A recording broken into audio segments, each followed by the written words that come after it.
Good afternoon, Speed Gaming 4. Welcome once again to SGLIVE Chrono Trigger Jets of Time Tournament 2021. Hopefully everyone's doing great tonight. I am your host, Kiyu Kitsuki. Along with me is Corn Tracking, as we have the bracket match between SVJ, SaintVonJester, and MrScruffNinjaTuna. This is Boss Randomizer. So, bosses will be randomized across the single spots, the double spots, but all the triple spots will be on all the same spots. We're going to be using pretty much standard race flags with Boss Randomizer. I'm going to drop the gates and let our runners get set up. And we're going to get started very soon. You'll see both of them starting up in the wait screen, and we'll have a nice cutscene to see exactly who we're going to get started with. Hopefully you're ready for some high-flying Chrono Trigger action as we battle through the ages with our crew of 7 characters.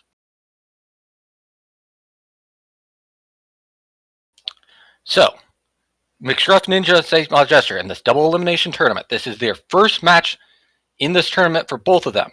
So, this will decide who keeps going in the winner's bracket, who moves down into the second chance bracket. As our runners are getting set up, I want to thank everyone for joining us today. And for those of you who are not familiar with, this is CT Jets. You can find it in the links below by hitting the exclamation point in the menu over there. You can also find it at ctjot.com if you're looking to play it yourself.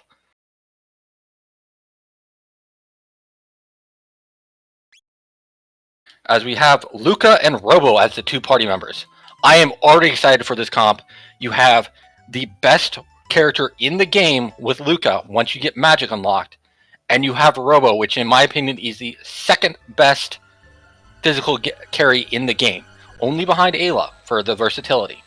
But as a proud, strong member of Church of Robo, Robo is one of the few characters that can team up for max damage in the game with a very specific setup. That is 9,999 damage.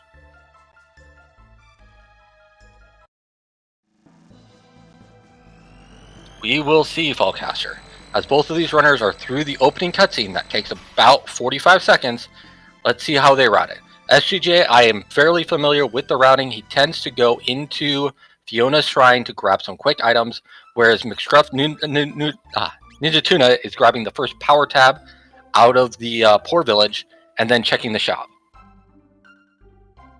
Grabbing some heals, always valuable, and finds ethers and mid-tonics early on. That is a huge load off for anybody running the game. You found all 3 things that you want to find early: heals, mid-tonics, and ethers all in the same shot. That is massive.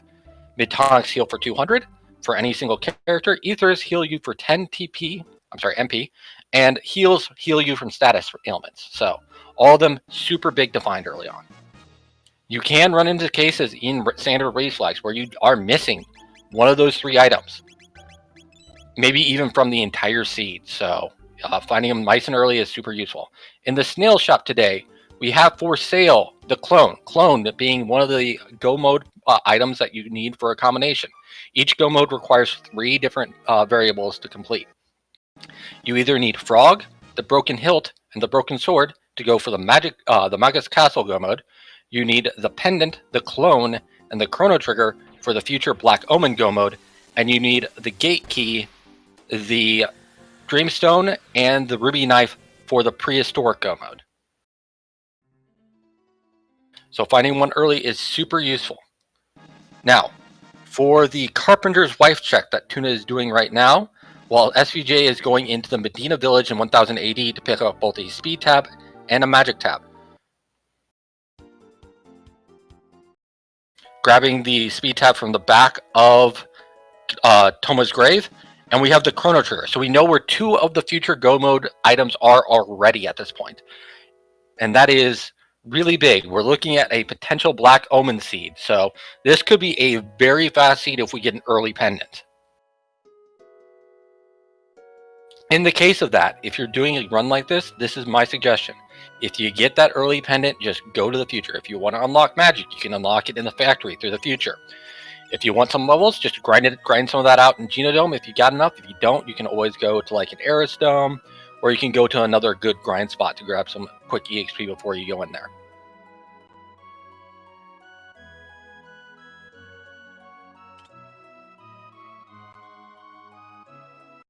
MrScruffNinja taking the infight. Okay, that's an uncommon one. I have not seen that one done that often. It is a slightly quote-unquote easier fight if you don't have the at-large burst damage to deal with the Omnicron in the shop. But you do, I believe, get a little bit less EXP. So instead of getting the full 5, I think you only get 3 to 4 levels, if I remember correctly.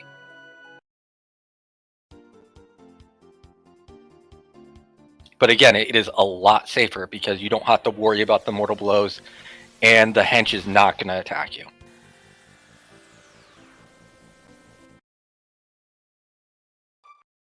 You have SVJ going into the forest, going to take the roller fight in 600, maybe grabbing the power tap as well. Scruff is taking both early fights. Okay, so a little bit more safety. It makes perfect sense.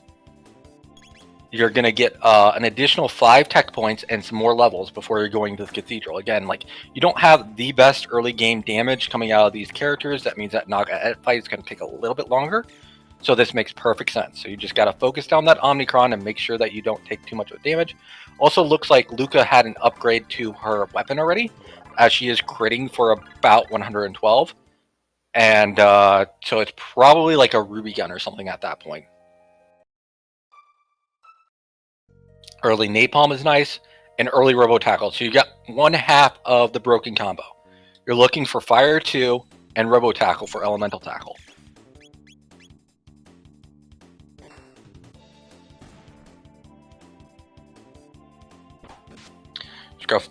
Tuna is also grabbing the Melchior shop, seeing what's Melchior's for sale. There could be some decent items here. Looks like we got a Silver Stud as the main one to note. Full tonics are always nice. And the Megaton Arm is a little bit too expensive in my opinion right now. I typically would not grab that one. That's kind of a mid-tier item when it comes to robo weapons. If it was something like a Kaiser Arm or something better, which you typically can't find in a shop, that would be worth it. But a Megaton Arm is about a middling tier weapon for robo.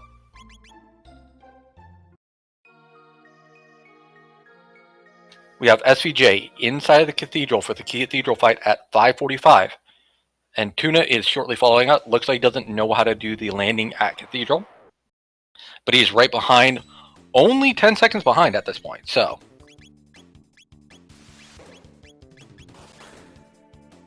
again, showing off the destructive power of Robo Tackle and Napalm. Napalm's going to clear out the last 3. Robo Tackle cleared out the one on the left. Perfect execution. In and out of that fight super fast. Getting a Dark Mail, which is going to be a good item for Robo defense early on. Dark Mail provides 5 magic defense, which is one of Robo's weaknesses actually. So, and we also get second part of Girl Power. We get Marley. Now the big thing about Marley is she's another slower character. So your team all is at their slowest speeds. They're at 8. There are a total of 3 characters at 8 speed, and those are all 3 of them. Frog, I believe, has 10 base speed. Chrono has 12, along with Magus.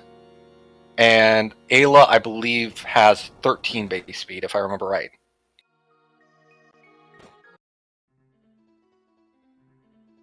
So that's going to be the thing. Now, the question is, what is Marley's text?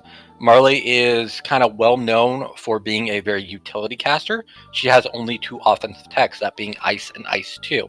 And they're very important to get very early on for her long-term usefulness.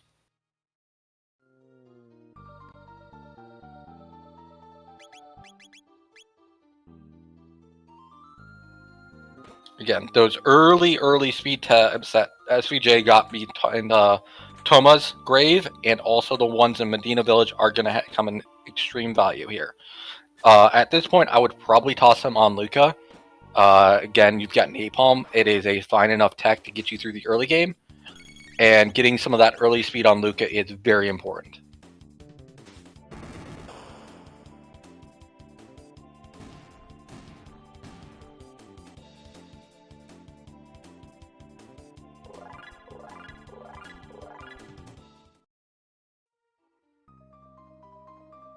As we see both of those characters, they're getting the power tab. Now it looks like Tuna is not going for the bromide approach.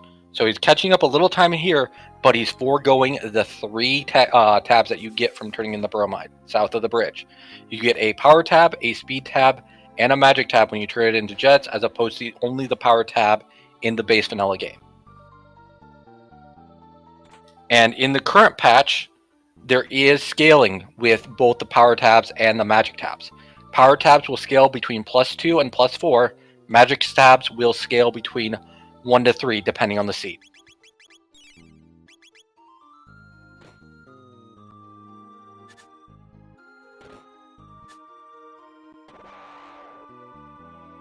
SVJ going into the Cathedral interior fight.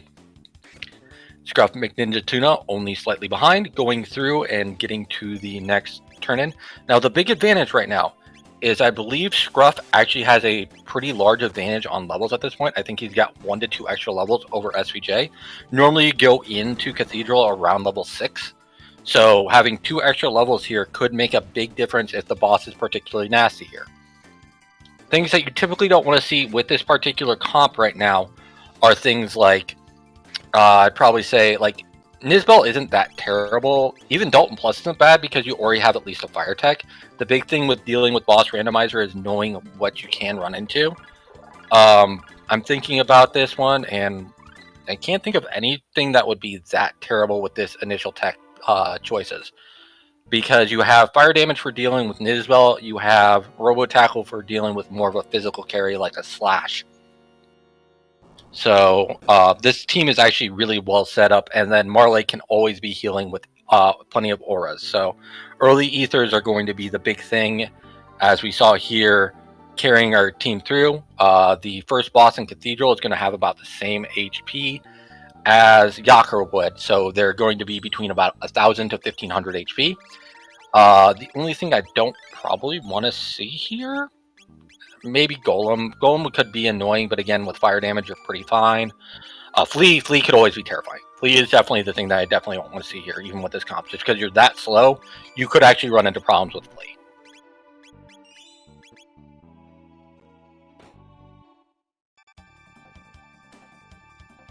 Yeah, any of the Flea variants, either Flea or Flea Plus, is pretty much the only thing I don't want to see here.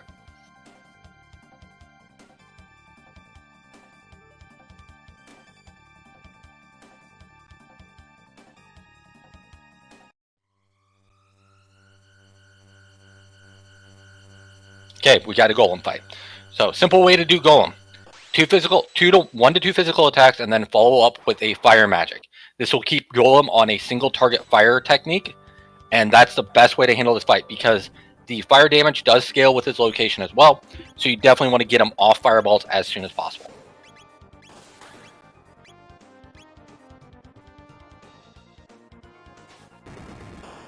You keep them, just cycle between your 2 physical and your fire damage, and you'll be fine for this fight.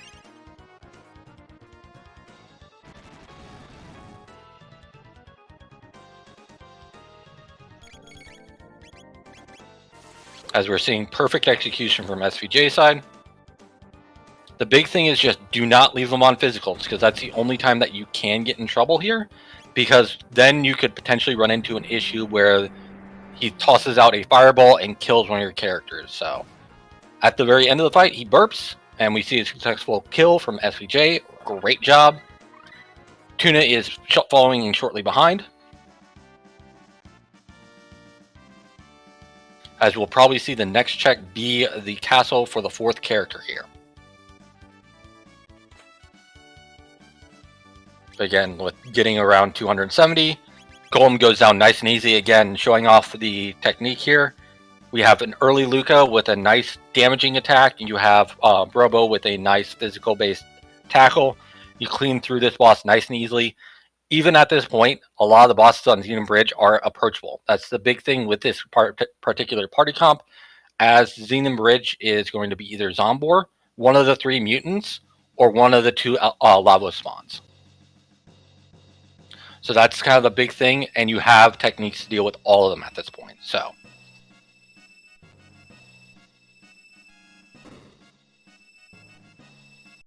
and we get Froggo. So we got a little bit of Frog Champ going on right now. Again, blue mages, never my choice when it comes to a particular comp. However, Frog has a bit more speed. He's got a little bit more physical-based ability. And he has an AoE heal sometimes. But he also started with water, which is kind of a big thing in my opinion. SVJ decides to switch out Robo. Okay, interesting.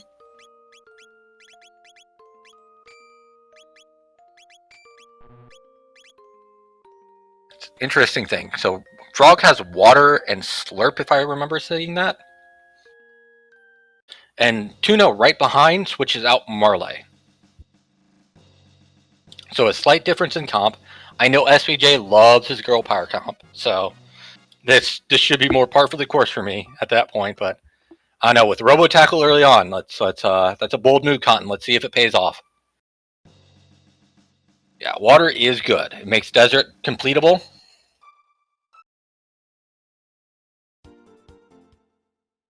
I do love seeing that water. That is the big thing, because that's always the worry with Marley. You could just get completely locked out of her damaging attacks.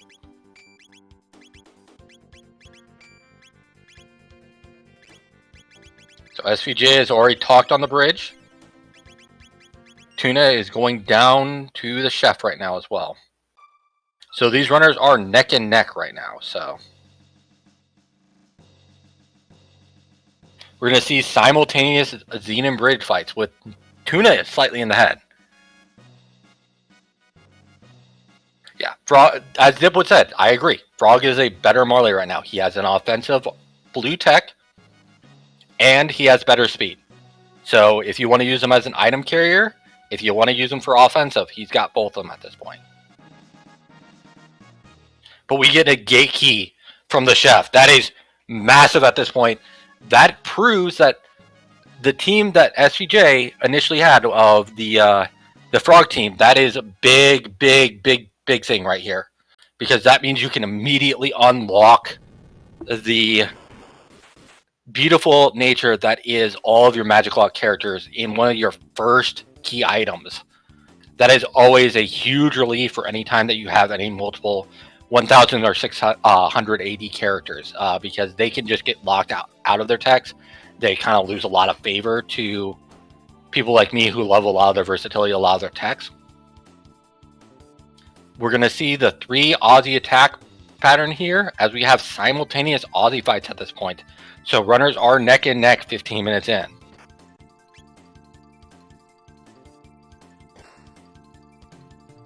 Unfortunately, with the gate key at this point, we are not likely to see a woe seed.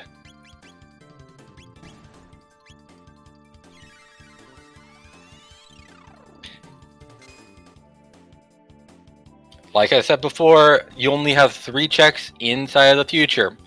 It would have to be, and I quote, 3 for 3. It'd have to be the bent hilt, the bent sword, and the ruby knife to be in the future. That is the only way that you'd have a potential of a force woe seed.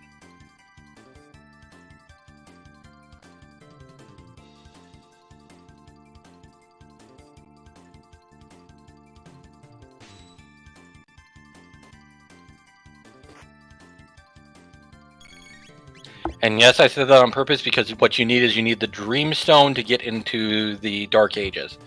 So it'd have to be Dreamstone Access and Pendant being on WoW.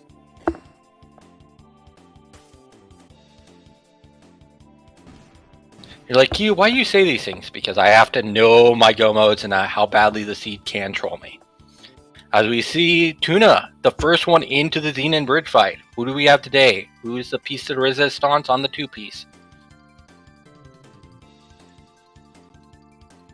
We have, oh good lord, Terra Mutant. I like Tuna's party better. You have water, you have napalm.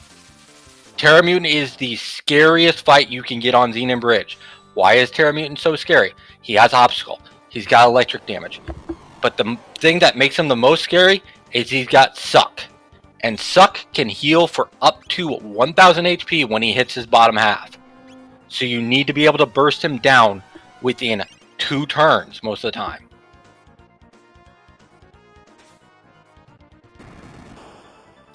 Using Napalm is going to get you there, but it's with only 208 damage at this point. That is very terrifying. You are reliant on both Frog and Luca putting out as much damage as you can because you need to burst him down. He's going to have between 1200 and 1600 hit points. So that is a lot of health to get through.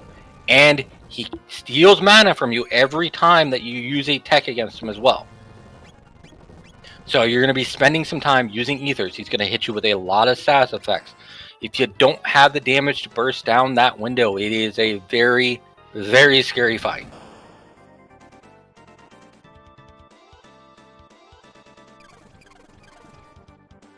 Luckily, we have ethers early on. You can always run into the case where you have 0 ethers. And with Aura Whirl providing decent AoE damage from SVJ's comp, that is one of the few advantages of running this Robo comp. Having good AoE damage. I'm sorry, good AoE healing.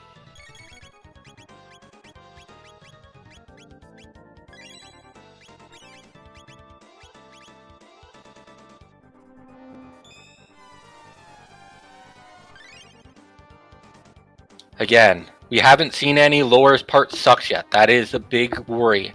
How much time do you have before he heals back 1000 HP?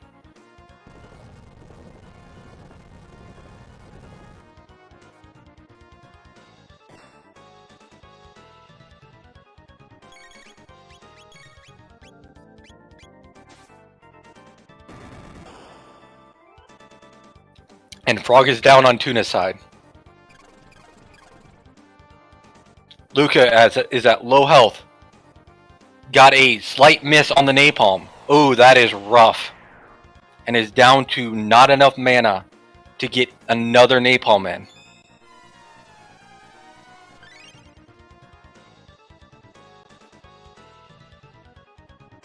And now she's taking a nap.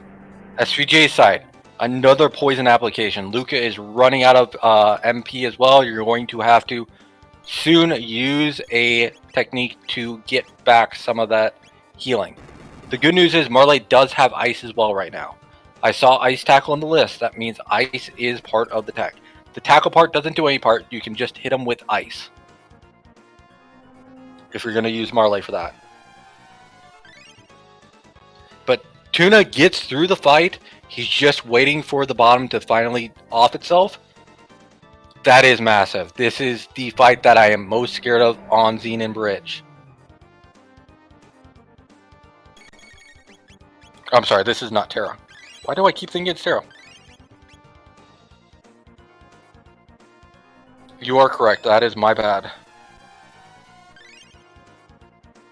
This was Giga Mutant, not Terra. You have to kill both sides.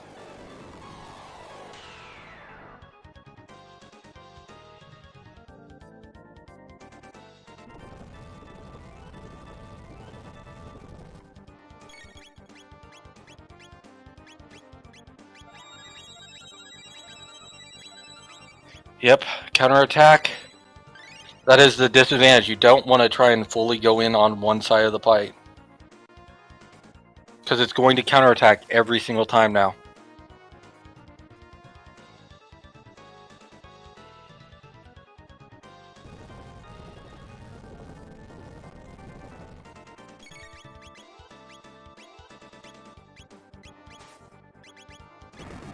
It has Life Shaver, and it loves to use Life Shaver. SVJ has top down.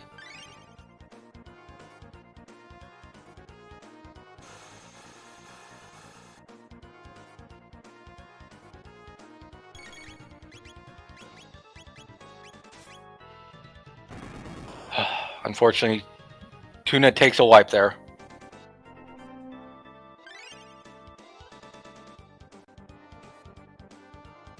Again, mutant fights are no joke on Xenon Bridge. However, we know that Marley has ice at this point. We have Robo who has water. You can, if you want to, take a couple of the fights inside of Desert, because they are extremely weak to water magic. If you want some quick levels, that is a great opportunity to take here with this very specific team comp. What you do is I would probably drop Robo for those, because you want the extra levels on Luca for extra damage from Napalm. But SVJ gets through it, keeps the gate key, and getting his bromide.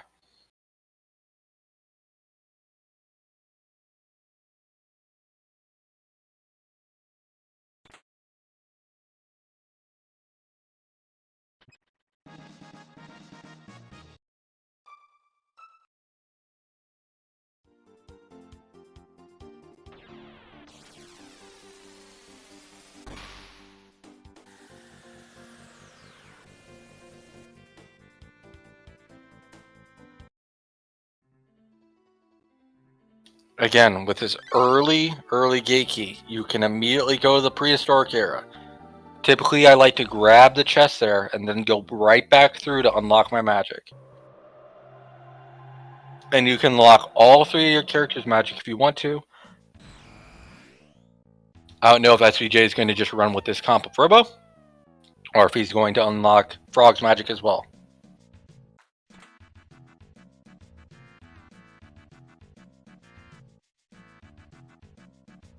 I also agree with Dipwood Sediments.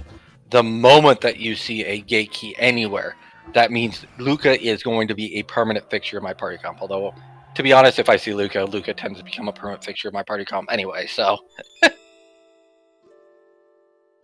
Mainly because best girl is best girl. Luca is one of the most versatile characters in the game. She has the most amount of dual techs in the game with a fully unlocked tech list. Ayla is pretty much the second best character for her ability to be so versatile as well, so. And since she doesn't need to unlock magic, that means that she makes a really good thing, and she also scales very well to power taps.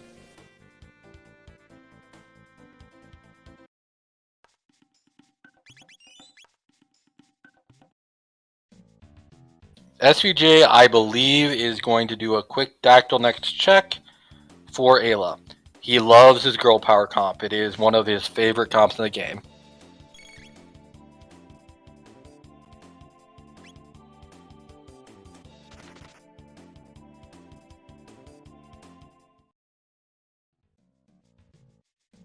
But yeah, Ayla or Magus, he's going to love to use those as well, so.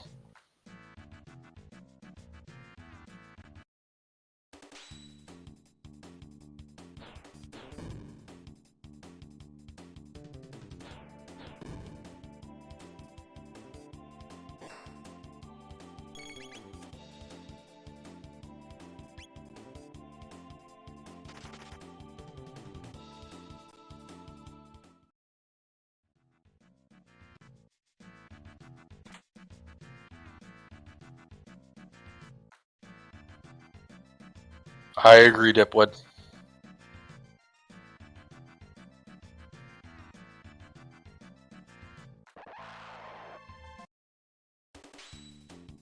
As we have Tuna going back into the Giga Mutant fight. Hopefully he has a little bit better luck this time.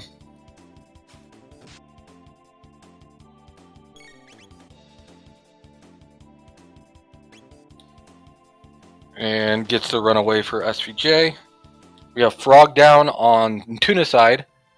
Again, he's only really got Cure Beam at this point. You can't use Robo Tackle against Giga Mutant. It doesn't do any damage. Mega Mutant is the only mutant you can use physical damage against.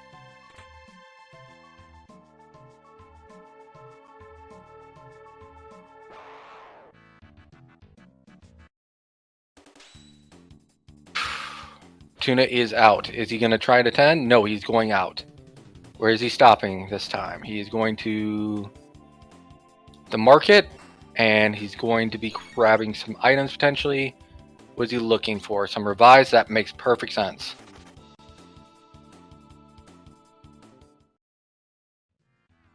I am not familiar with any skip on the left side.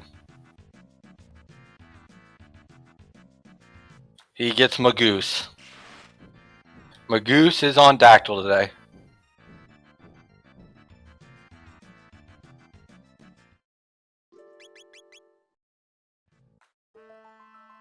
Going with full team mage here. That is an interesting comp.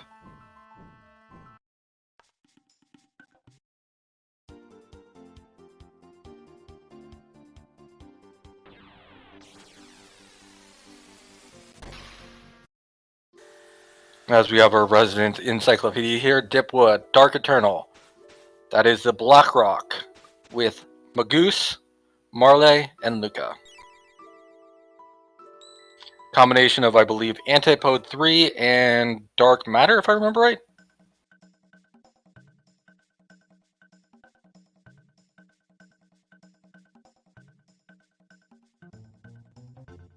Antipode 2 and Dark Matter. Okay, thank you. So you'd need Fire 2, Ice 2, and Dark Matter.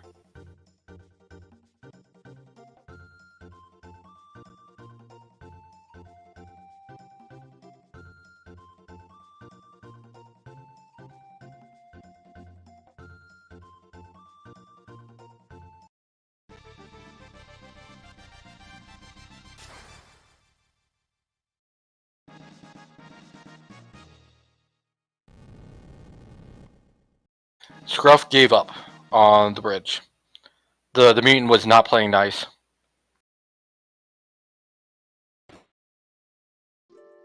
But we have Tuna going through the Dendoro Mountains. Hopefully he knows some of these skips here. As Jester just unlocked magic. Let's see what play he goes for. He has options of going to immediately back into Prehistoric and going to Reptile Lair, or he has options of going through to Hecarim's Cave or Dendoro. He can also do Desert Palace.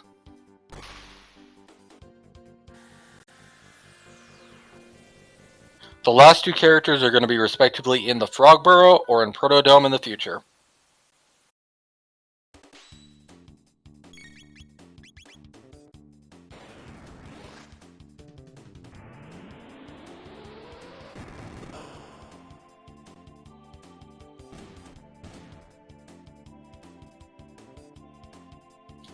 Tuna getting the hardest skip on Dendoro. That is awesome to see. I hate that bell skip. Unfortunately, misses the bird skip. If you hug the left wall there after coming down that ladder, you can skip those two birds. Otherwise, you find out that the bird is a word.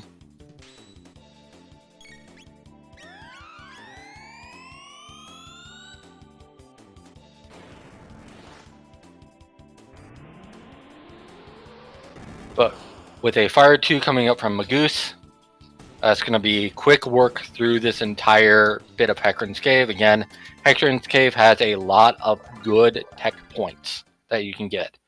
Most of the fights in here drop between 12 to 20 tech points.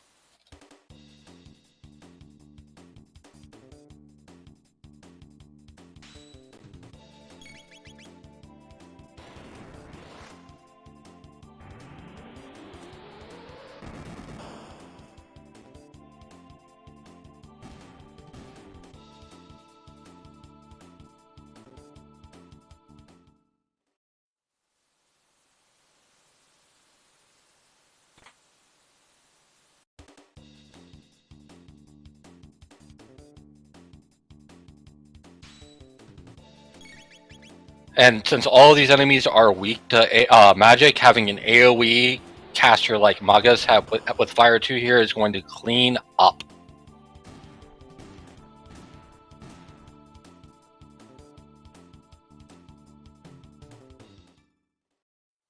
Dipwood is correct. The urns are 25. Urns plus 3 octopi are 25, so...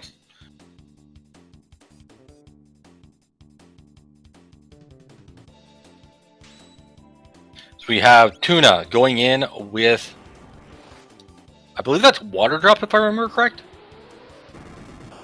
Masa and Mune have 1,000 hit points apiece, and they will counterattack if they are not CC'd. You can CC Masa and Mune. I openly recommend if you have something like a Hypno Wave or a Provoke from either Luca or Marla, put that on Mune and just focus on Masa. Now, with this particular spot, this boss here is going to have between 4,000 and 6,000 hit points and can be pretty nasty potentially. In this case, it is the worst boss in all of Boss Randomizer. Yes, it is the fearsome Golem Boss, ladies and gentlemen. This thing is a complete joke, of course. I'm miming it up on purpose. This is a complete joke. The Golem Boss is a free fight. You try and kill him if you can in time. He drops a lot of EXP and a lot of tech points. I have to remember exactly what he has in the spot. I know in Hecarim Cave he gives a nice amount of tech points. Yes, that's right, 69 tech points. In this spot, I don't know exactly how much he gives. I think it's slightly more here.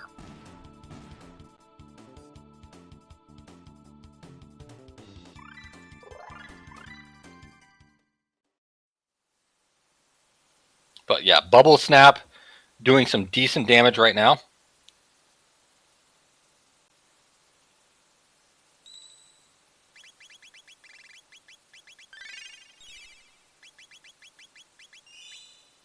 And let's see what SVJ gets for that. Now, again, I am kind of mainly focusing on the Hecarim Cave fight because the fight on the right is going to be either a run or a kill. Now, with about 700 damage per, oh goodness, we got Dalton. We got the scary one. We got Dalton, boys. And with this party comp, that's the party comp you do not want to see Dalton with. The good news is you do have a fire tech here. So if you cycle in between using a physical and a fire, you can pull it off. However, when you do that, he's going to counter you with an ice tag. It's going to suck. You have to heal through that. And but he has very similar tendencies to the Golem after that point, where he will use a single target ice damage at the fire damage. With Golem, with Dalton, it's all about the return of damage, and it's very scary when you're running Oops All Mages. Because every time you use a magic spell, he counters with the opposite. Use a shadow spell, he's going to counter with lightning too. You use a lightning spell, he's going to counter with laser spin. And when you use ice, he's going to counter with fire too. And fire, he's going to counter with ice too.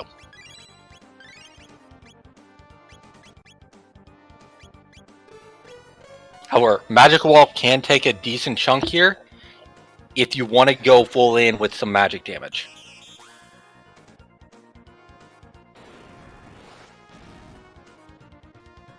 And Scruff gets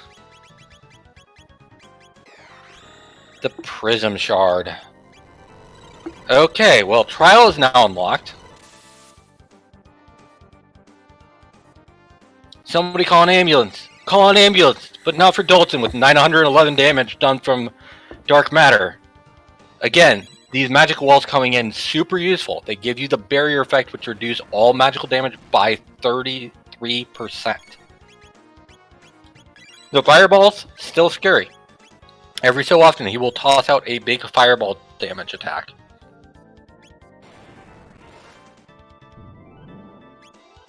You're hoping for some low rolls like that 14 there.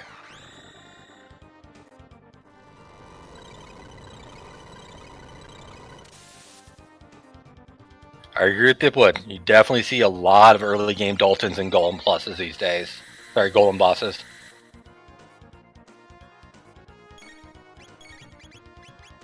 But again, like this fight is a lot easier earlier on than it is later because they're in lower HP spots. That means they're also doing a lot less damage from countering you.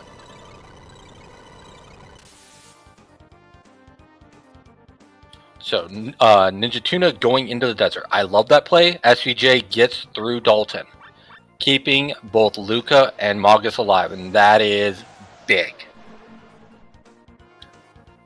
Those are the ones you really want to be surviving. You get a speed belt as well. Speed belt is an accessory that gives +2 speed, and anybody knows the ATB in this game, speed is power. Your speed of your characters will vary between 8 and 16. Double star speed is 16 speed. Tuna showing off that you can kill all the enemies here pretty easily, actually. They take physical damage pretty easily, and if you got a spell like Water 2, Ice, or Ice 2, great EXP to be gained here before your fight against Retinite. As we have SVJ grabbing the Thomas Pop from Lucas Pop.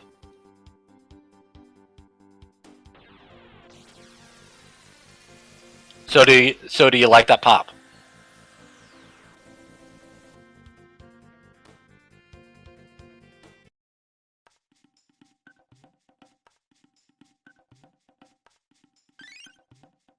I do apologize somewhat, but I love my pun game.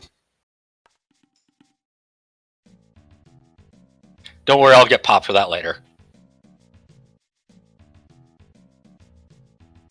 SVJ taking a couple fights here. Again, these guys are very similar to the Hecarim's Cave. They give decent EXP, decent tech points, and they're, again, weak to magic, so.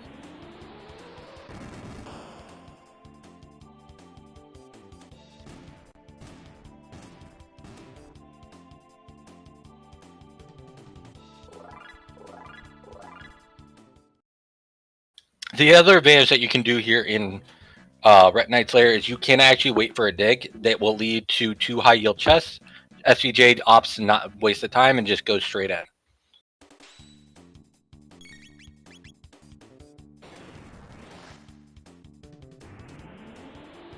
Tuna, continue on. Again, the unfortunate thing with these particular enemies is they do hit pretty hard, and they do have decent evasion. So that's kind of why you're very reliant on blue magic to kind of get your way through them. But if you can't hit them, let's say you've got like things like a Marley or a Luca that have naturally high hit percentages because their hit and their weapon damage is the only things that actually provide to their weapon, their basic attacks, they are better against the evasive enemies.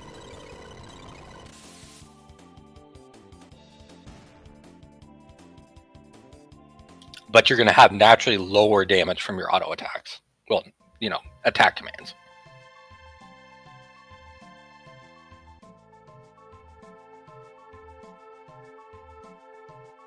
SUJ also opting out of both chests inside a Reptile Lair. So no chests all the way through, decides the time is way more valuable and just going straight toward the boss. Tuna, going through, grabbing all these decent yielding EXP fights, you can get a lot of EXP pretty quickly in Desert. Especially when you get some hits. And with that water magic doing the carrying, fortunately layered everything on one thing here, which is unfortunate.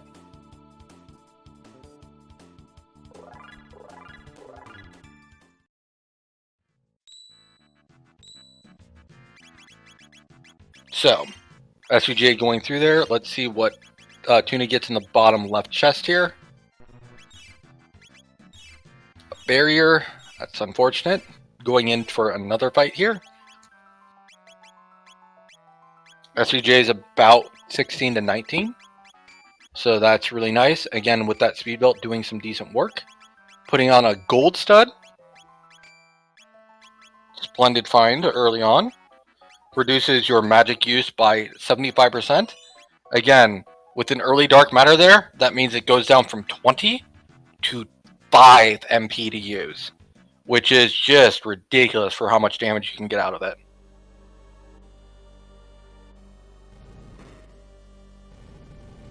A lot of people make arguments of prism specs and sunshades.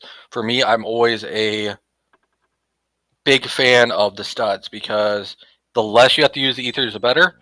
SVJ does a quick reset, noting that it is Yakra the 13th, and puts on the amulet because, again, Yakra the 13th likes to use Confuse, well, Chaos, on your characters with the breath attack, and he goes back in. Good, quick, instant out, knowing exactly what boss you're going into, reformatting the strategy. That way, Marley is never going to be hit with that confusion, able to toss out healing to those who need it.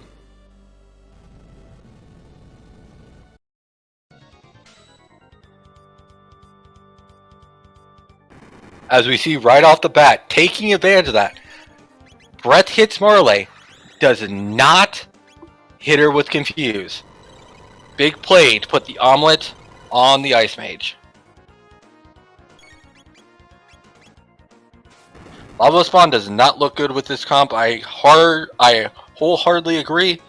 That's kind of why I'm a little worried for this comp. You're basically looking at trying to potentially get off anti-life strats with this comp.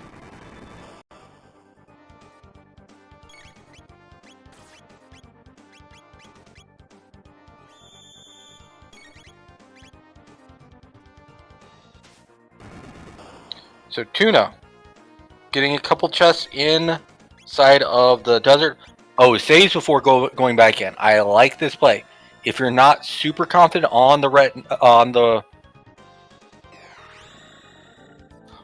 Knight fight, that is always a thing to be taken advantage of. Unfortunately, gets the last fight that he skipped earlier when he went around the chest.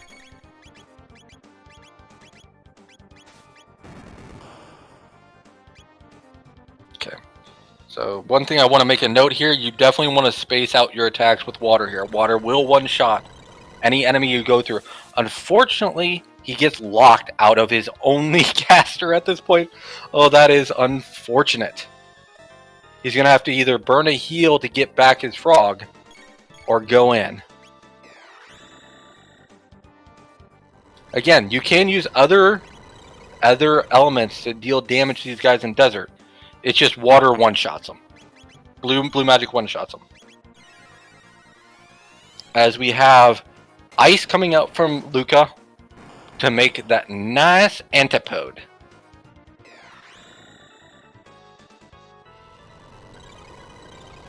Antipode and Dark Matter is going to carry the day here.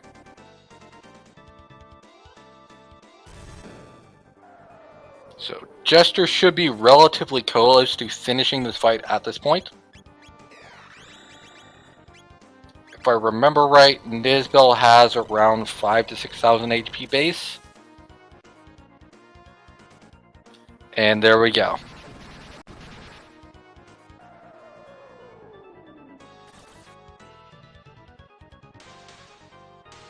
He already has Robo Tackle, yes. So that is always an option, just using the comp to try and clear faster with AoE damage.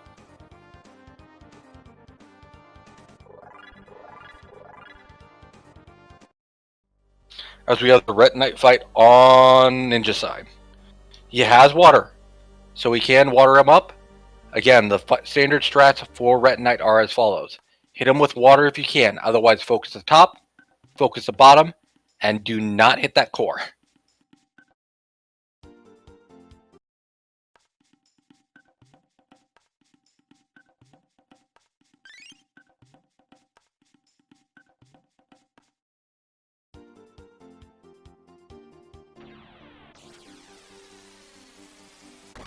The big thing that I always worry about when you're going into the Ret Knight fight is it only takes X amount of time. If you don't have enough damage to get it done, you will run out of time, and it is not a good time. However, with Bubble Snap, doing 1,000 damage, that is really, really, really nice.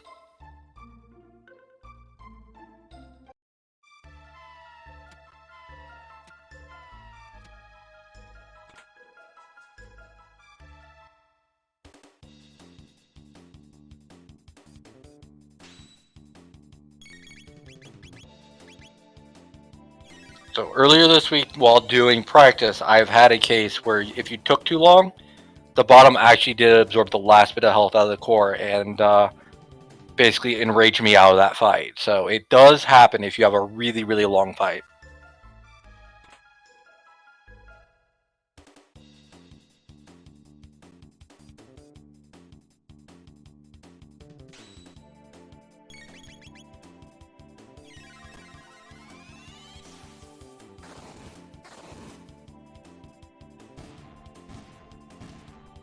It is not. That is a big thing to remember whenever you got the Ret Knight fight.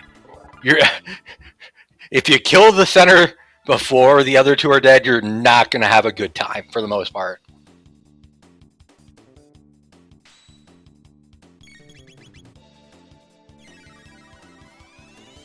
But we see Scruff grabbing all the chests. However, with Ice 2 coming in here, nice and clutch, SVJ is clearing out all these mobs much faster, getting these checks much faster.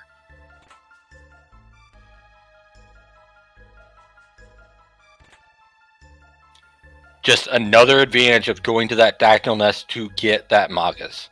And that's just unfortunate because Giga Mutant was just giving Tuna the business. Okay, getting a Lapis. And a Doomhelm. I do not believe SVJ knows how to sneak that chest, or he's not super comfortable on that one. but we're seeing what we're getting, the Robo's Ribbon. The Robo's Ribbon does a couple of different things. It does a total of 4 different things for you. It gives you plus 3 speed for Robo in this current patch. It gives you Sunshades, which do plus 25% on any sort of attack that you do. That includes both attack commands and text on his side. So his coefficient in dual text, triple text gets plus by 25%. The third thing it does is give you permanent barrier. That's 33% magic reduction. And it gives you sight scope, which allows you to see the health of any enemy that is not a boss.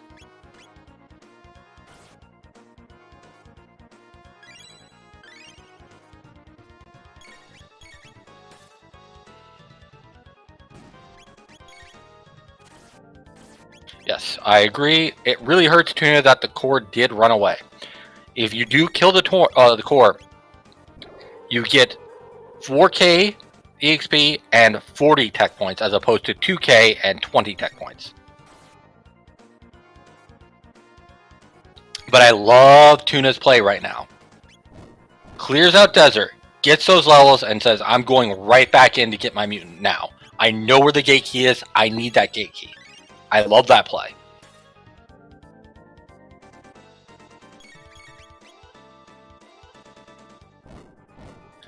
Well, you know what they say about Marley. She shot the sheriff, but sometimes she shoots the Valkyrie.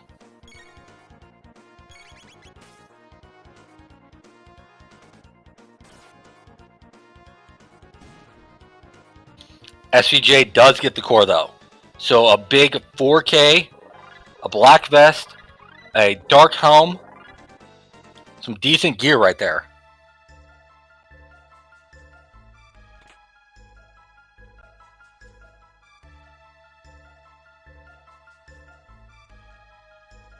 For those who are wondering, that was just a Barb Marley quote. Sorry.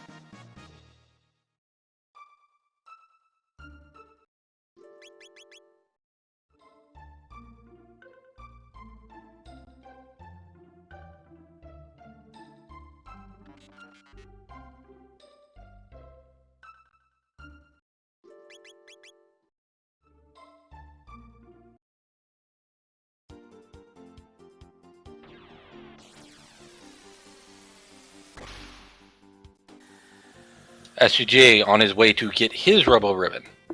So,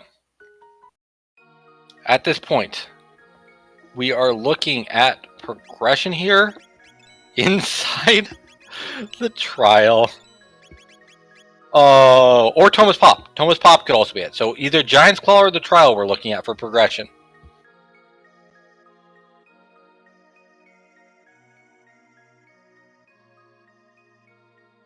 We're only looking for 2 pieces of go mode at this point. The 2 pieces of go mode at this point we're looking for are as follows. Dreamstone, since we have Gate Key and Ruby Knife.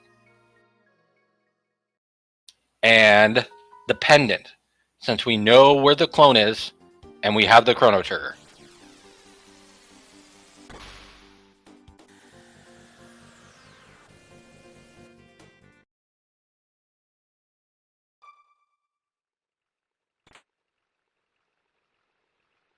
Again, the 2 checks that SVJ has done that Tuna has not. Tuna has done Dendoro. SVJ has done Reptite Lair and Hecarim's Cave. That's the difference in time right now for our runners. That is a hot take in my opinion as well, Dipwood. Again, that Robo's Ribbon is effectively a dash ring and a sunshades put together, along with having permanent barrier. It's a lot. It really does make Robo very, very scary in my opinion.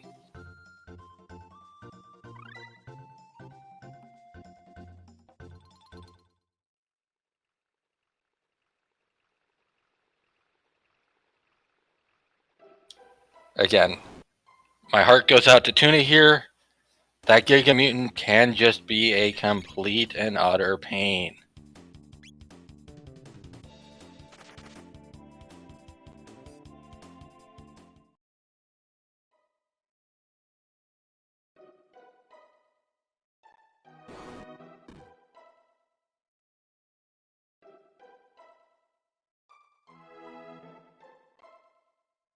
Unfortunately, since Bubble Snap does part physical damage, the only thing that's going to be really doing damage in the Bubble Snap is the water damage from Frog. It will do slightly more. It will do slightly more because it's a dual tech, but the majority of the component is just the water damage.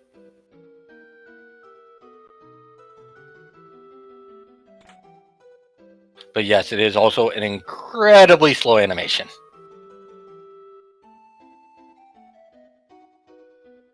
It's kind of the same reason why you typically don't use Fire Tackle or Ice Tackle against Phoenix. But he gets through as FCJ goes into the hardest skip in Dendoro.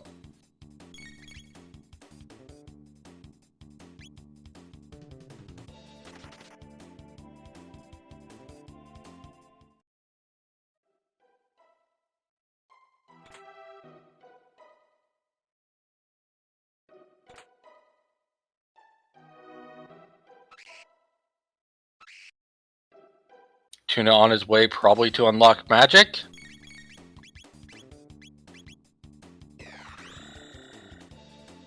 SVJ getting the full orthonology lecture that the bird is a word.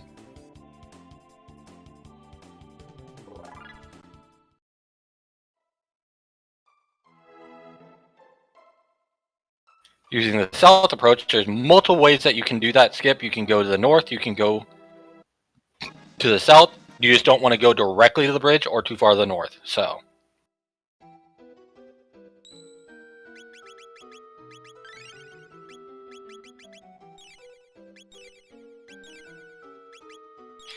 but we get mountains are nice.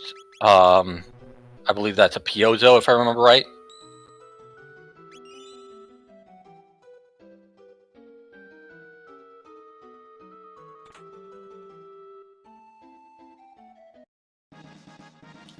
This is a life. Mountains are nice. Oh, you're right, Kilwawa. You are correct, Angro. I'm sorry about that. Yes, because they appear in the forest path in prehistoric time, in addition to the mountain path in prehistoric time. It is a kill wall. Thank you.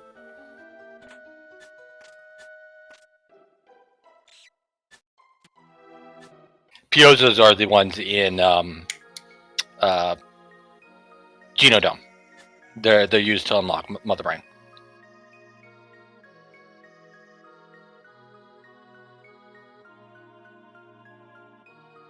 I love it. Tuna taking the Specu fight. You get a free magic tab and 5 elixirs or 5 mid ether. I'm sorry, 5 ethers or 5 mid ethers when you do defeat him, depending on which form he has. So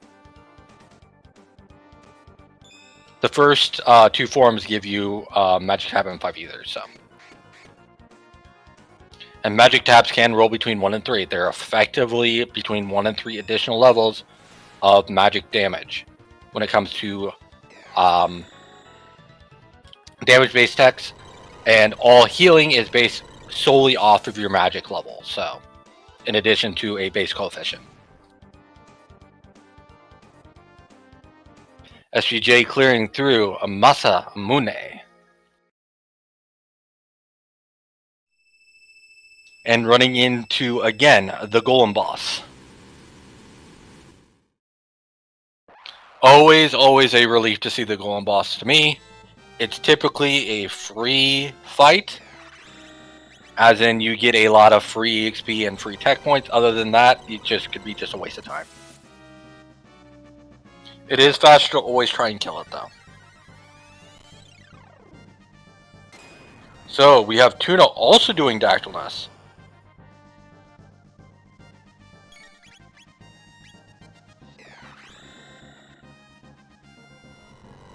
So he's going to go get Magus.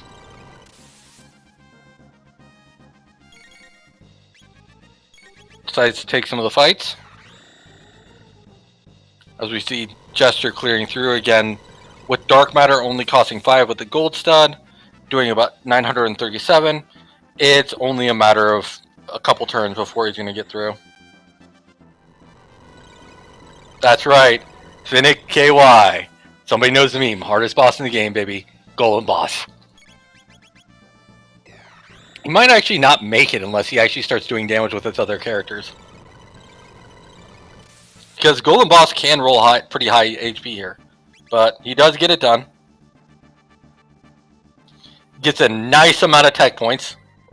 69 tech points. Nice. So, now we know. You get the same amount of tech points from Golem Boss if he's either in Hecarim's Cave or Dendoro. Nice.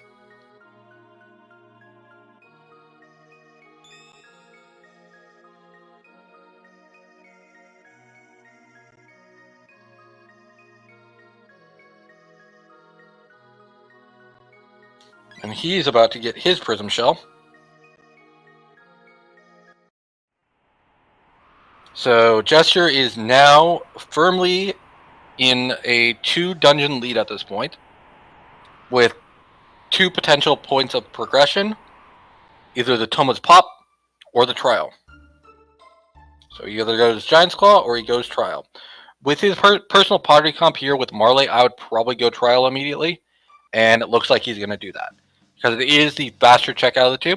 The disadvantage of doing Trial over Giant's Claw is basically you miss out on 3 potential power tabs. However, it is a much, much faster check. You also get, if I remember right, 6 high-quality checks in the treasury, so.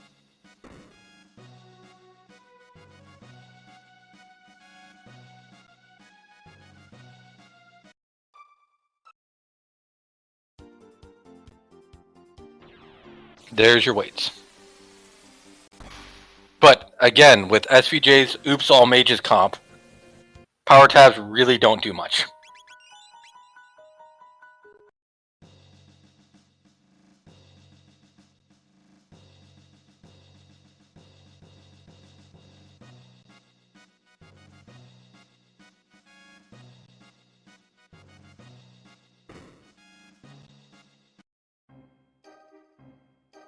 So again, like, why do the power tabs don't do much? Well, again, they're mages, so they do mostly magical damage, but the other thing to remember if you're a newer runner is as follows. You do not get any benefit from power tabs on either Marley or Luca, because all of their damage is from their base weapon and their hit rate. Power does absolutely nothing for either of those 2 characters, and it's really unfortunate, because if you get used to running something like Girl Power, which is Ayla, Luca, Marley, or a comp like this, Oops All Mages, power tabs are mainly wasted on the party.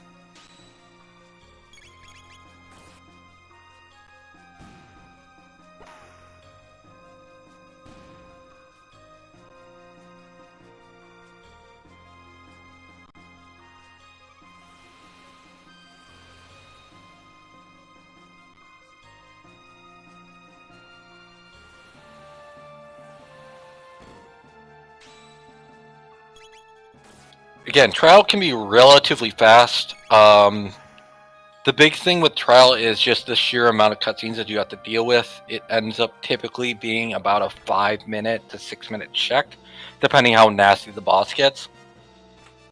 Getting a Kaiser Arm there is actually pretty massive there. It is the, if I remember right, 3rd best weapon for Robo. Behind, I'm sorry, the 4th best weapon for Robo, behind the Giga Arm, the Terra Arm, and the Crisis Arm. Safe Helm is a great headset piece, and another gold stud. Oh my goodness. Oops All Mages comp. Double gold stud with Oops All Mages? Wow. That is just built for his comp right now. And we got progression with the pendant. We have our first go mode at 1 hour, 2 minutes, and 35 seconds.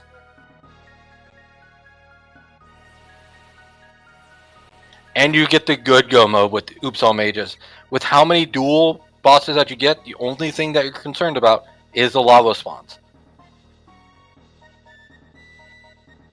Because the only single target tech that Magus has that works against that particular boss is Anti-Life. Otherwise, he's set to use auto attacks and whatnot. You can use Anti-Po 2 against them with the other 2 mages, if I remember correctly. I don't believe that's a column. I believe that is single target.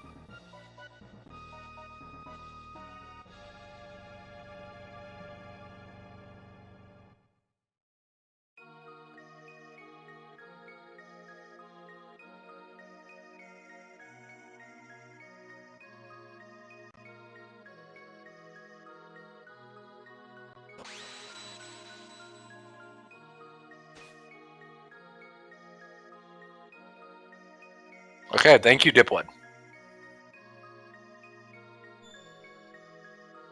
Again, not super familiar with Marley strats. I'm kind of well known for my hatred of that character, so.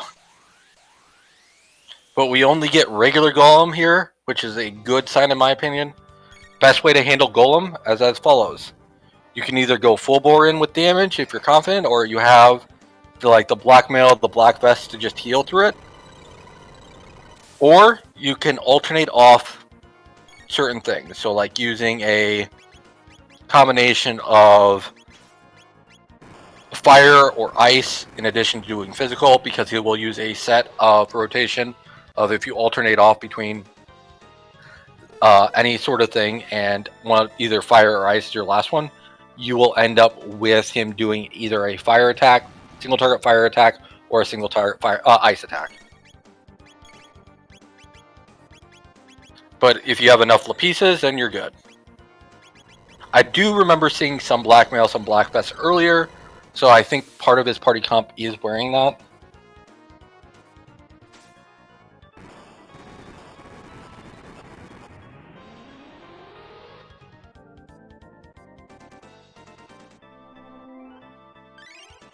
As we have Yakra the 13th on NinjaTuna's side, he is about to get the ruby knife from this particular fight.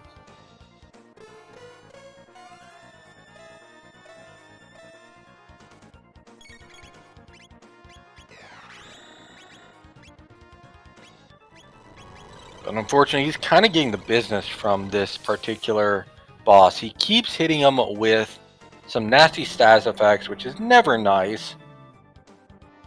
But we get the burp on Golem, and Golem is down on SVJ's side. He's already got the pendant. He's in go mode at this point. It really depends if he wants to do anything more. He does get a Terra Arm. Terra Arm being the second best robo weapon in the game, behind the Cross's Arm. It can do some massive damage with that robo tackle, especially with a robo ribbon already in inventory.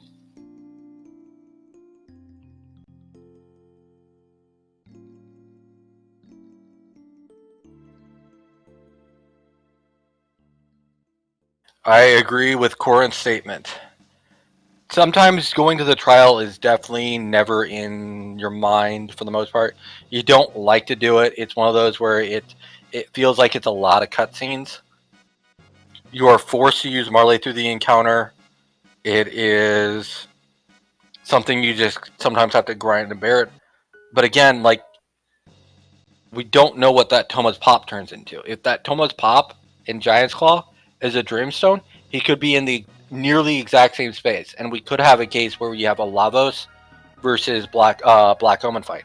SPJ still has to do the prison and then go to Death Peak. But yeah, once again, proving kind of one of the weaknesses of Robo. He's slow, and he doesn't have a great of a hit rate. That is one of the big weaknesses of Robo. But he gets through the fight. He's going to get his ruby knife now.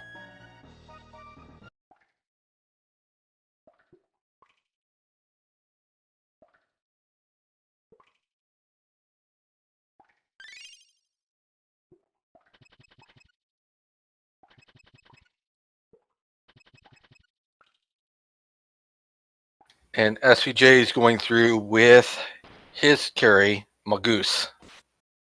Again, you're mainly just looking for somebody who has enough physical damage to quickly kill the guards on your way through. I believe he typically takes a couple of extra checks here. Typically takes basement right, if I remember right, with the Omnicron fight. But he could also just feel like he wants to go at this point, so.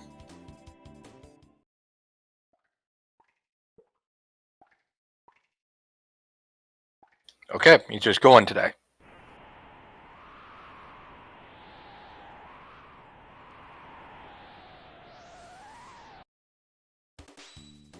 And Tuna's on his way to Hecarim's Cave.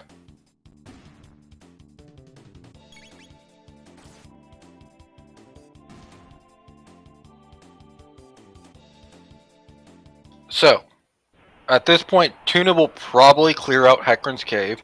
We know it's Dalton Plus, however, he has much better levels at this point, so he can clear through Dalton pretty quickly.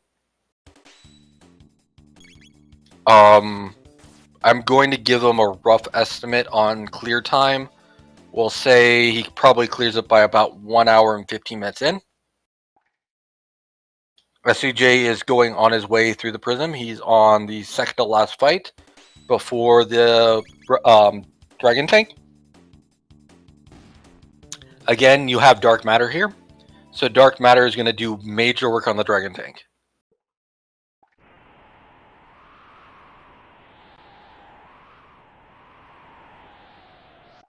So AoE text dealing the way, and I mean the beautiful thing is, like, again, you're rocking Magus here. Like, most of the time you feel like rocking either an Ayla, a Robo, a Chrono potentially. You can just auto attack them, but you have the option of just using AoE text to kill them faster too. So, in the case of like the dual guard spawns.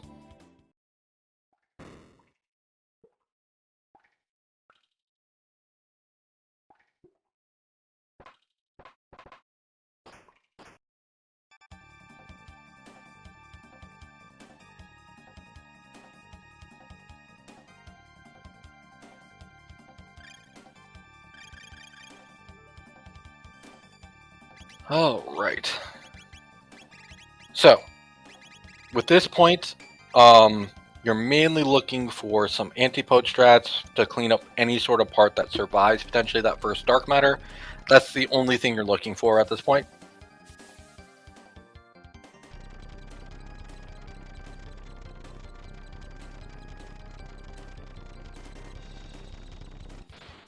As we have Tuna taking through the Rolly fight into the bats. So, Dragon Tank, again, weak to shadow damage. So just nail them with a lot of shadow damage and you can just blow straight through it.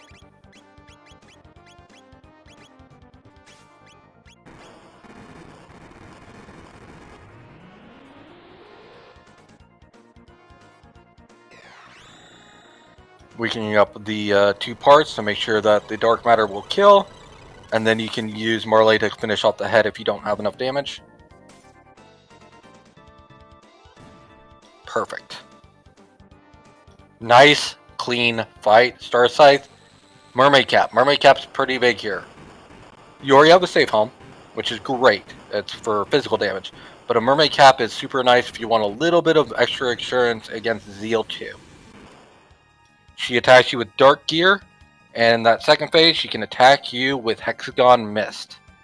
And that is the main scary thing, which is the advantage of having like a Mermaid Cap. Blue magic doesn't appear that often, but when it does, it is absolutely terrifying. As we have Scruff taking on the man, the myth, Dalton Plus.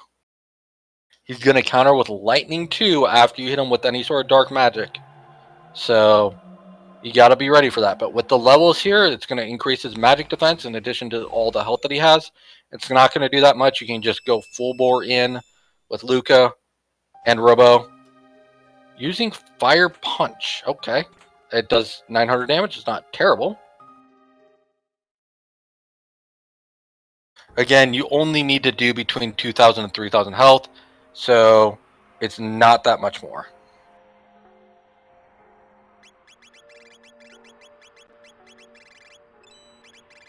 $82 ethers. Love it. Does he grab anything additional here? Again, this is one of the few comps that isn't really gear dependent, so you can skip a lot of these fights. That is one of the advantages of it. The main advantage of actually grabbing the Trandome is you have a guaranteed magic tab here, and he gets a Gloomhelm. That is huge. Gloomhelm. being one of the best items for Magus. It gives him complete status resistance.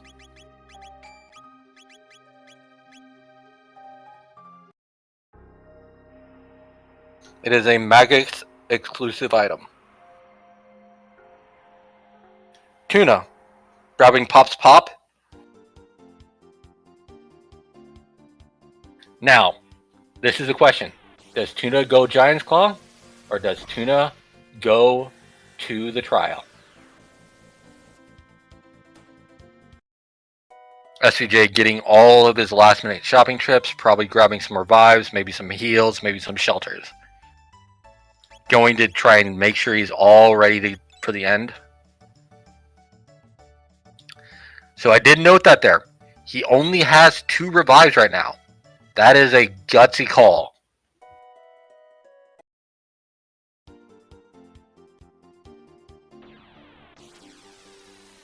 I thought I saw that. It is either 2 or 3 on his side.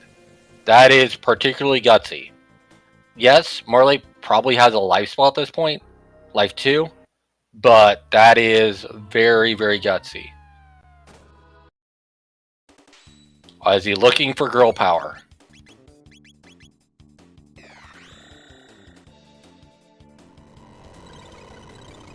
Corin says the run is valid. I don't know what you're talking about. You never pet the demon beast inside of Chrono's house.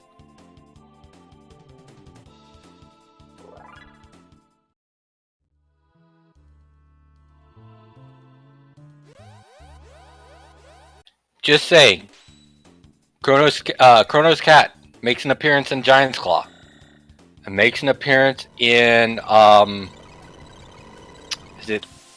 it's not Dark Times. Where is the time? There's a couple of other spots where Chrono's cat makes an appearance. So I'm a firm believer that the main antagonist of the entire game is Chrono's cat. Seems like he's always showing up in the places where things are going wrong.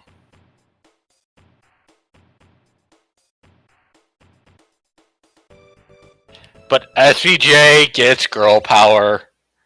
Oh goodness, here we go. I know he's probably celebrating with that.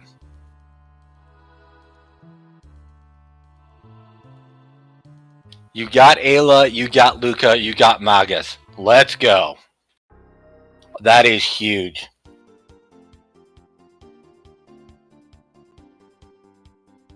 Huge.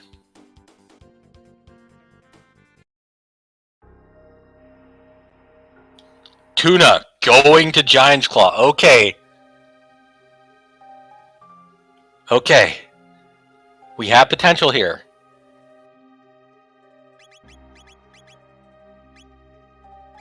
I am hopeful that this is a Dreamstone here. If this is a Dreamstone, Tuna could be back in this race.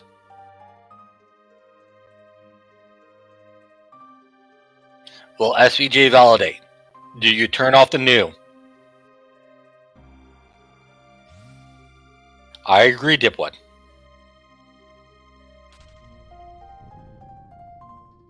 I agree.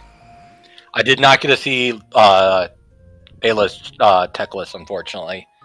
The ones that I'm always looking for with Ayla. Do you have Fire 2 with Luca? And you're looking for Tailspin and Triple Kick.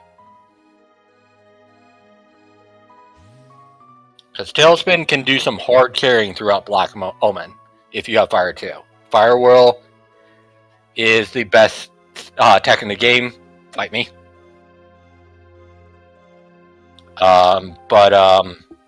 Just due to its sheer versatility. But Blaze Kick is the kind of the creme of the creme when it comes to Ayla Luca combo for killing bosses.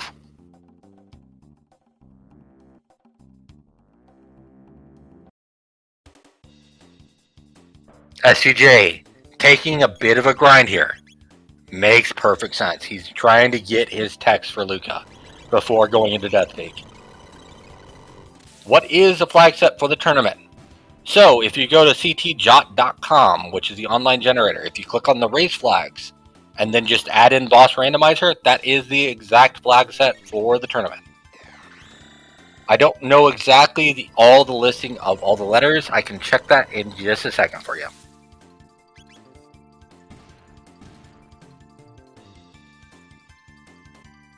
So the exact flag set is NGPROZTE.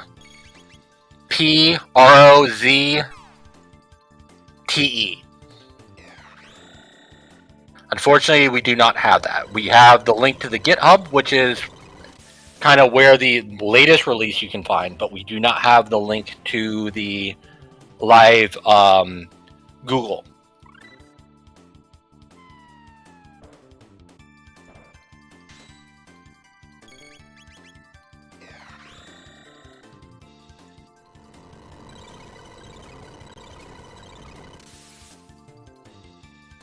But if you just go, if you Google CT or Chrono Trigger Jets of Time, I'm pretty sure you can find it as well. It should be one of the first things that pops up.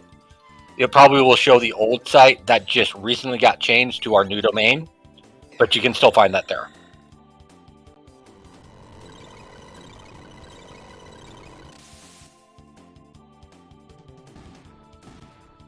Dipwood, there's another command in the, can you hit that for me really quick?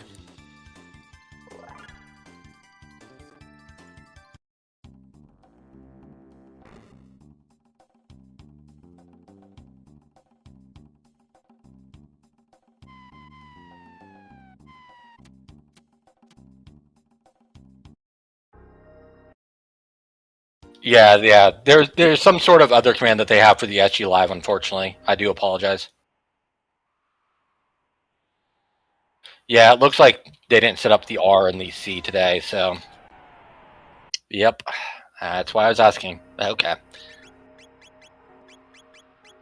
It's supposed to be R and C, but the restreamer didn't set that up. I do apologize.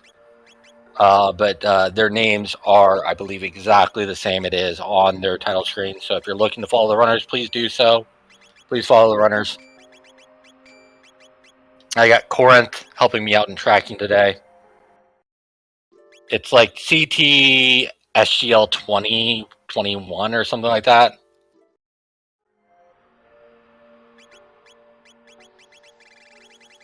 No, that's not it.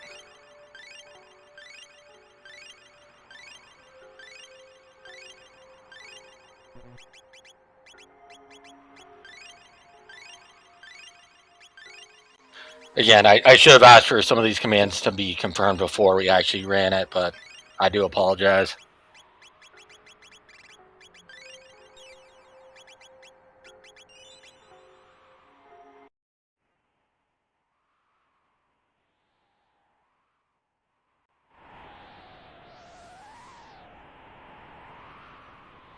I'll get that confirmed before next time.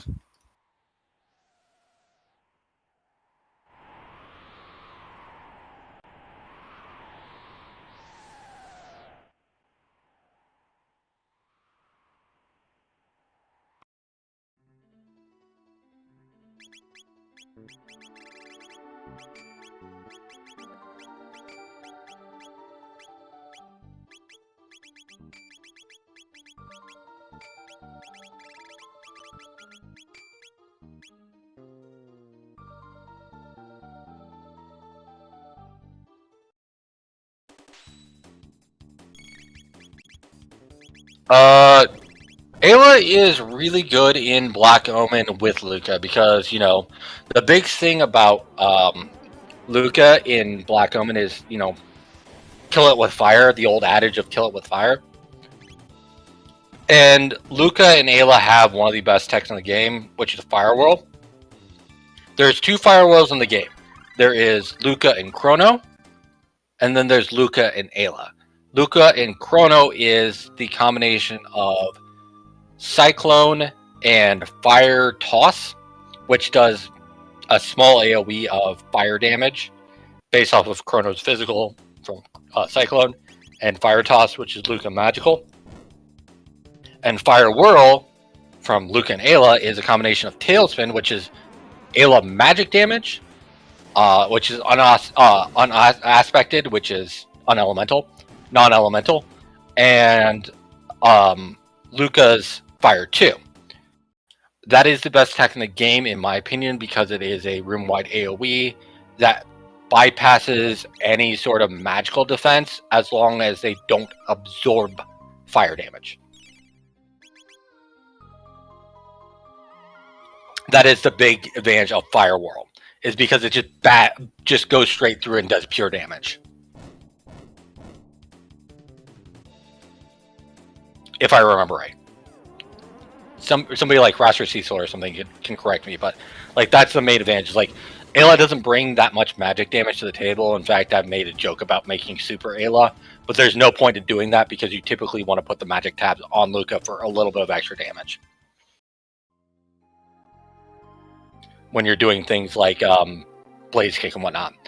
We have Nizbel 2 on Tuna's side. Again, Nizbel 2 is kind of an interesting fight. You can use electric damage on him, but for the most part, you're more often than not just going to go in full with magic damage. And the beautiful thing is with his particular party comp, Robo can just do AoE healing. That's another advantage of having Robo in this comp. You have some utility with this AoE healing.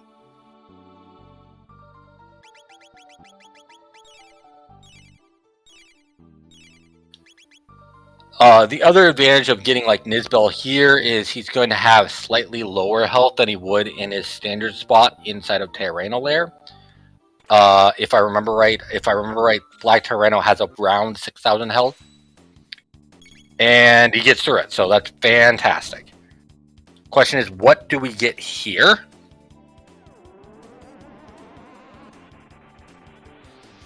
As we have SVJ missing the skip here. Now, to get this particular skip, all I do is I just say, hug that right wall all the way down here. That's all you have to do. You hug it on the way down, you hug it on the way up. You can just get right through it. However, if you bounce slightly off of it, it kind of gets annoying. Oh, that is unfortunate. That's really unfortunate. That means the only go mode that was readily available this seed was a future go mode. Because that means the other go modes are hidden behind future tech. They're going to be inside of the Genodome, the Eris Dome, or Sunasun. Oof. With that, that squarely puts SVJ in the lead.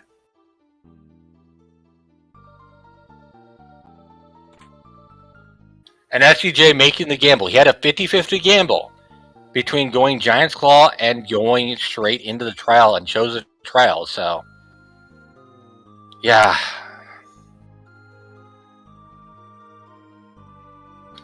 But as the Pioza says, push the shed, climbs the shell. What do we see here on Death Peak?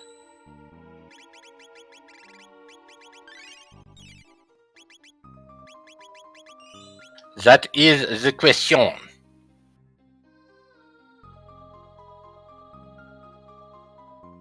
Again, with this particular comp that Jester is running, I'm not too scared of pretty much anything. I would probably put the gold stud on Ayla if she had a particular blaze kick, but ooh, I would probably just reset here and go oops all mages. But I'm like, it's only it is Terra Mutant, so you have to kill the top. The top is going to have, I believe, about 10k hit points if I remember right in this particular slot, and Ayla can't really do anything, so you're going to be really reliant on Luca's fire damage to do most of the work here. Like, I think you have Antipode... Oh, you have Antipode 3, so... Antipode 3 can do work here. With Flare and Ice 2, Antipode 3 can do a lot of work. With Marley, that mainly turns Ayla into an item user. Again, every time you have to worry about things like Obstacle at this point. This could be pretty nasty, actually. It is slow on all party members. Oh, that is rough. But Antipode 3 goes burr.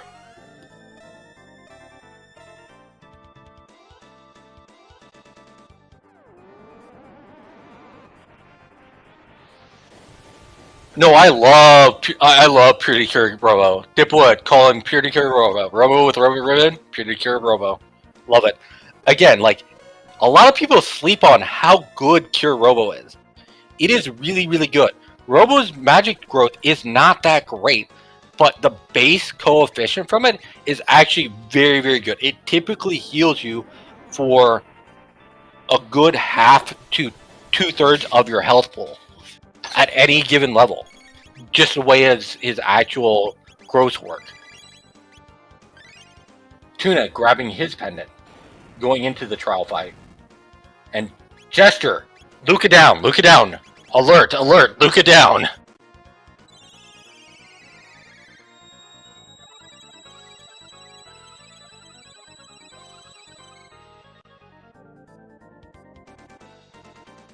But Life 2 saving the day. Again, like, it's kind of that thing from Marley. You got enough levels, you got an early enough gate key. And now it's time to go burr.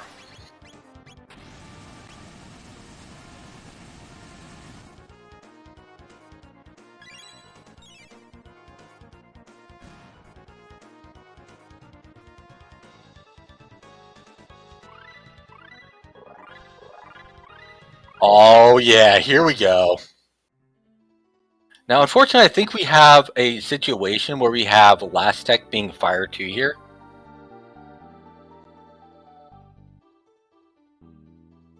So, those of you running the game, this is one of them that I do recommend you knowing. What you do is you make sure you get through all the text bubbles here inside of SVJ's screen. The moment that you basically the chrono trigger breaks, aka the time egg, it'll say all this was for nothing. If you hit A there, you have 1 minute and 40 seconds at that point. So it's a nice long cutscene. One of the best times if you're running the game to take a quick bathroom break during a time run. This is only available on the Black and One route though. As we have Tuna taking the Golem fight.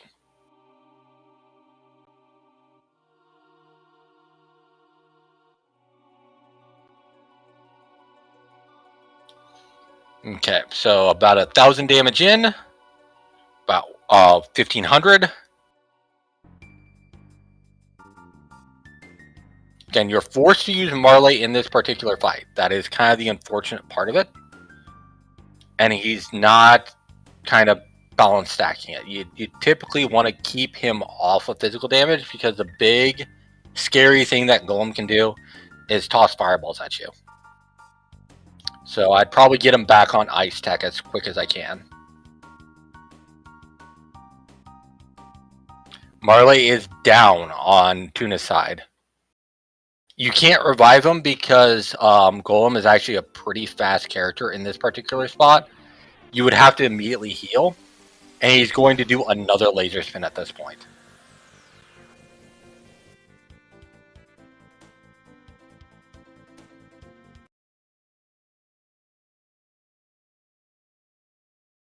The best way to handle this particular fight is you're going to want to alternate off using a physical or another tech, and then putting them back onto fire. If you're trying fire or ice, if you're trying to take it as safe as possible.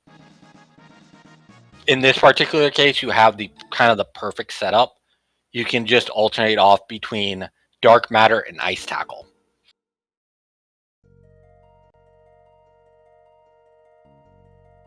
Because every time you reset him to fire or ice, he's going to do a single target fire or ice spell as long as you move him off that particular element. Because the first time he does it, it's a single target. The second time he does it, it's a dual target. So as long as you move him to something else, it's fine. So SVJ grabbing a bunch of the pendant items right now.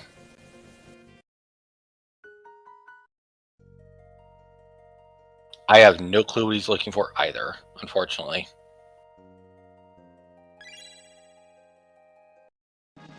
Again, these characters are really not... None of the four characters here, Ayla, Magus, Luca, or Marl, are kind of, in my opinion, equipment based. Like, you can look for some defensive items like blackmails or prism dresses, vigil hats, prism helms, like those things. But like not a lot of them really are that good that's going to increase your physical damage out of them, as opposed to a Robo, Chrono, or Frog comp, which are more based off of your particular weapon.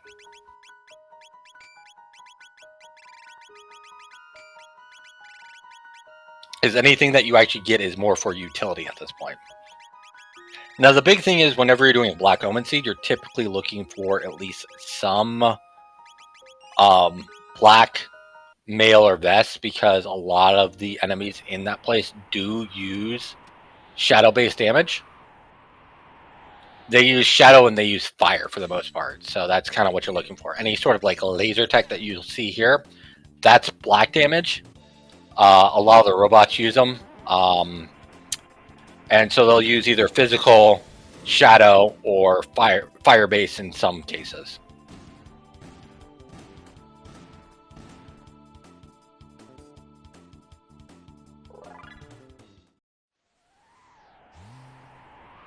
I mean, the good news is, Simo, the laser guards only have 400 HP. So, like, it takes a very specific setup to actually miss that.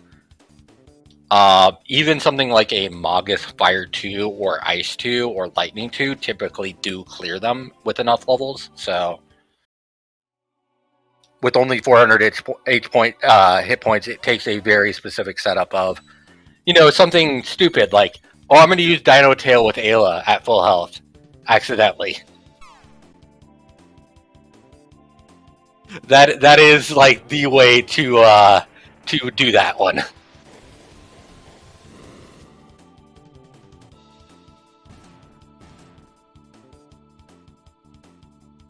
You are correct though, Simo. They do have a lot of speed. However, Ayla has 13 speed. I'm pretty sure Luca got the speed tabs at this point, so Luca probably has around 11 to 12. So it's unlikely that you're going to get more than 4. Yes, 4 can still wipe you if you get bad RNG, but it's very unlikely. Especially if you know you're going into a Black Omen, tossing in all those speed tabs into Luca makes a lot of sense, since, you know, kill it with fire.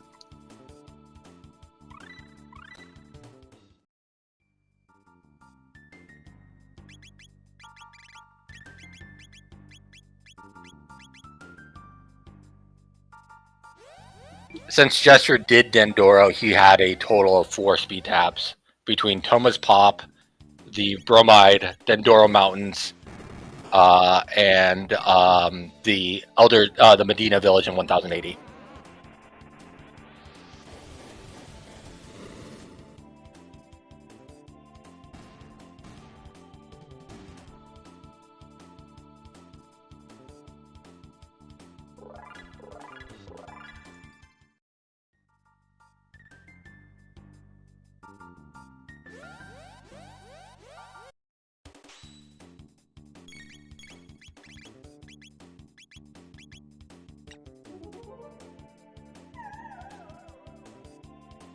Ooh!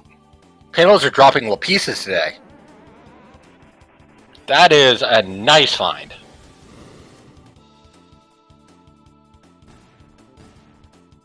Doubling up on the bubble up. I know. Yes, Lapises. As in the last Lapis of the puzzle. It's a Lapis, but that's okay.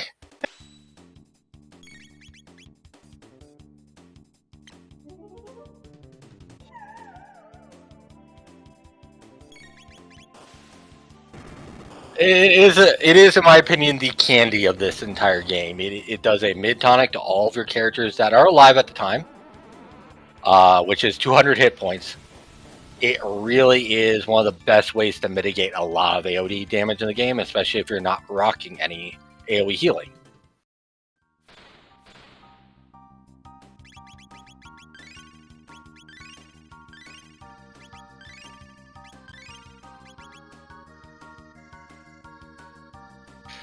But Ninja gets through the Dragon tank, and he's on his way to the future. It's true. The Fiona Shrine in 1000 AD have a guaranteed sell of Lapises, and if you did save Fritz. However, saving Fritz costs a lot of time, and I would not recommend it.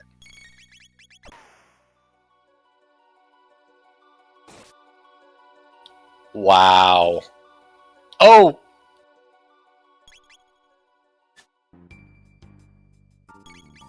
Jester taking one of the boss orb fights, unfortunately gets 2 hits, but it's not enough.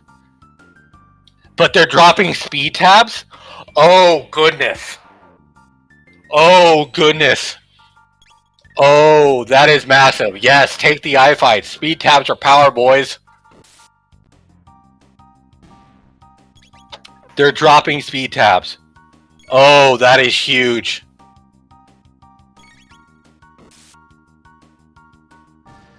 Gotta go fast indeed.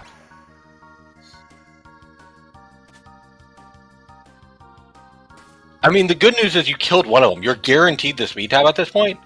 The other advantage is you get a lot of tech points from killing these.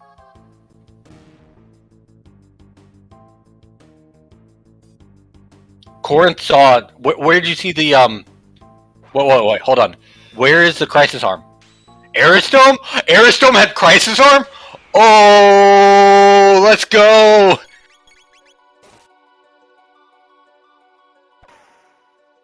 Oh, let's go. Aristome with the Crisis Arm? Oh, okay. So, how Crisis Arm works. It scales based off of the 1 digit of Robo's current health. If you have 0 in that 1 digit, you do 0 damage. However, if you got 9, 8, or 7, potentially, now we're in the business, baby. We're going to be smacking them. Dude, any fight outside of like Zeal 1 and potentially 2 sometimes. Ice Tackle does a decent chunk. You can actually do max damage with it. It's just, it takes a very specific setup. It's not as reliable as Lucas Fire Tackle. Because it does inherently less damage because it's based off of Ice from Marley as opposed to Fire 2 from Luca.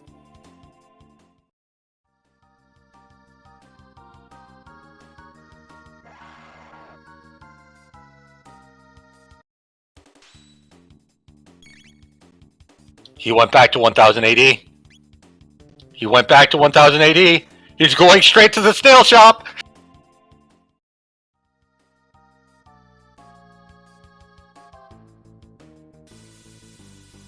But he doesn't have the money.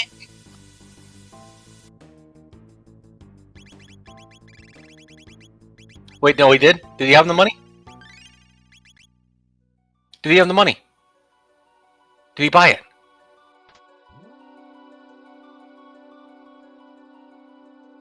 Did he buy it? Oh, goodness. Hopefully he bought it. I didn't see it actually pop up. He was really quick on the menu if he did.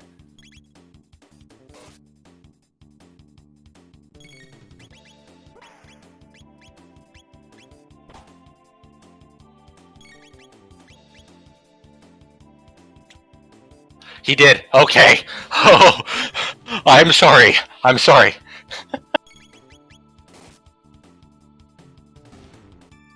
Man took good notes. Man mentally took it down for the clone was there, and that's huge. SVJ is on the elevator already. It's first elevator, though. Ruminators must be dropping something decent here. Why are you taking these guys out one at a time?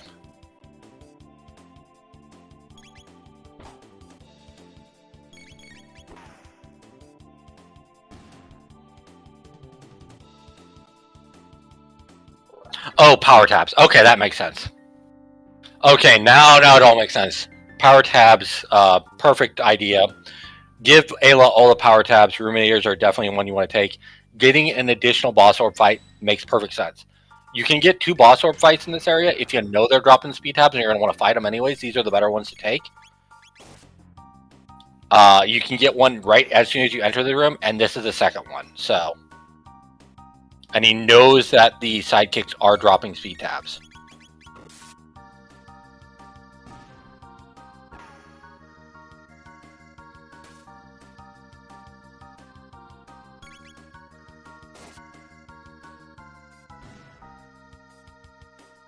So, Black Omen with all the tabs. The Ruminators, also known for me as the Rubicons, are dropping power tabs.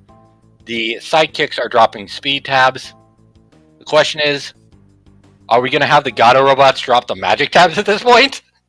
But we get triple kick from that last 1,000 tech points. Again, he's going to take this Rubicon, the Ruminator fight here. They're dropping power tabs, so all he has to do is steal from one of them. He can kill the other one. You can just kill both of them now. You can actually just drop a fire attack because you're going to get all the power tabs now.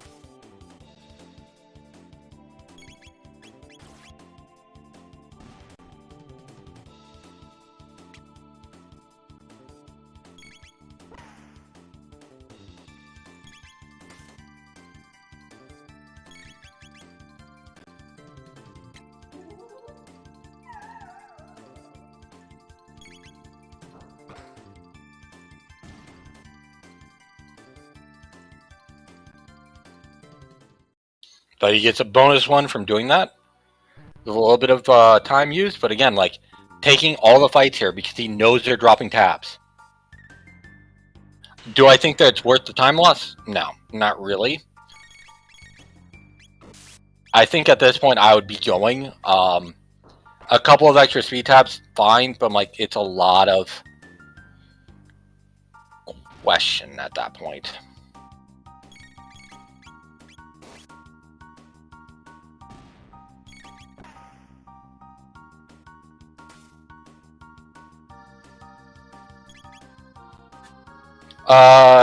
Not sure in vanilla. I know in Jets, I believe Twin Charm is pretty much guaranteed at this point.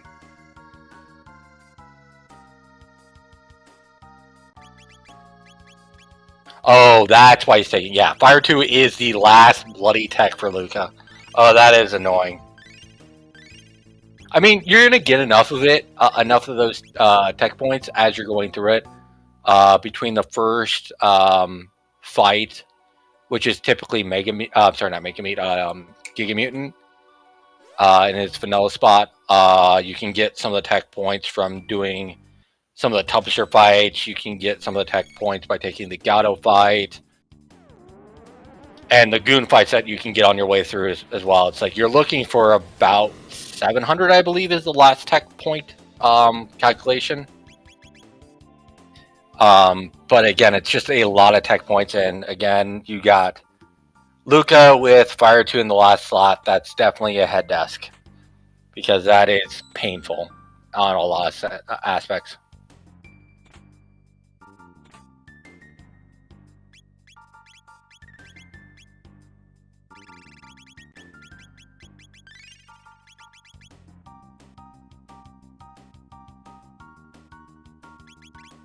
Mega elixirs. Oh, that is huge.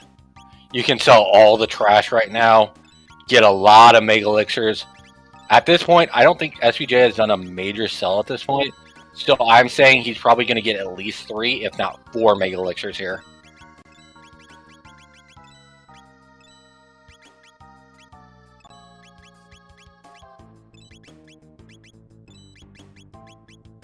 Yeah, he is definitely on pace to get 4 mega elixirs.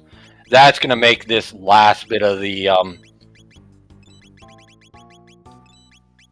fight so easy.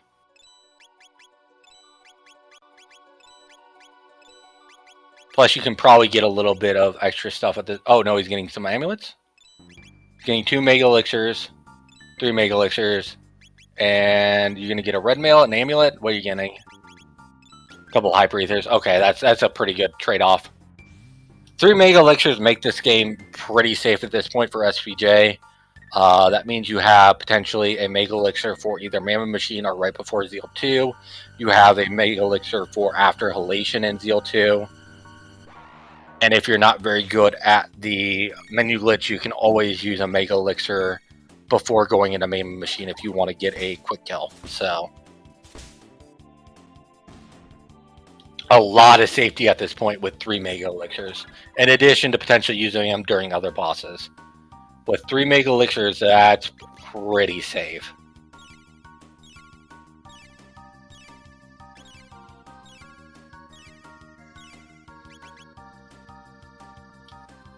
And so Tuna is taking on Terra Mutant currently. He just started that fight. He's got Flare and Robo Tackle. Sorry, not Robo Tackle. Flare and Dark Matter are going to do the main carrying. Robo is going to be more of a item carrier and going to be using it for healing.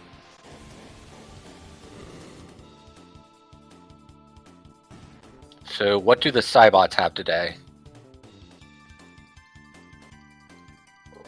Full Ethers. Oh, wow. Stacked Black Omen drops are stacked today.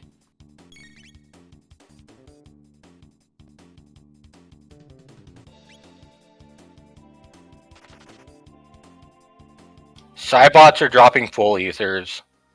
Ruminators are dropping Power Tabs. And Sidekicks are dropping Speed Tabs. Wow.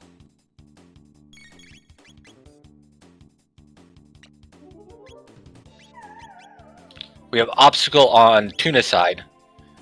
And that's going to cause slow. We already know it.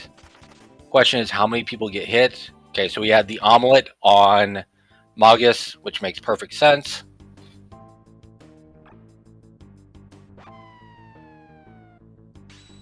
And gets through that fight. Perfect. So Tuna is done with Black Omen. And I'm going to say approximately 152 30.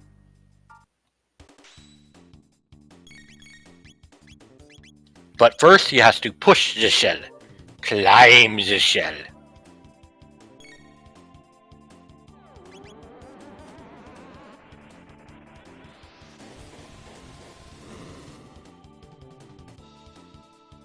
Jester on his way through the goon fights. Again, he needs the extra tech points because Luca has fired 2 in her last slot. It's kind of annoying, but you need it for Blaze Kick, you need it for Firewhirl, you need it for a lot of the major techs that she uses outside of Antipode 3.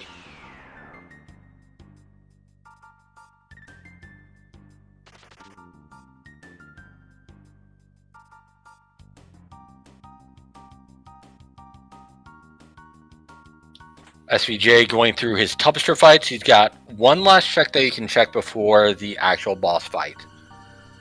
So he has potentially two chests he can grab. This Tubster fight will give some decent XP, some decent tech points. You can get a Cybot and Robot fight below. There's a chest down there, and then there's one last chest before the actual first boss of the Black Omen.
Got to see some good alien skips here.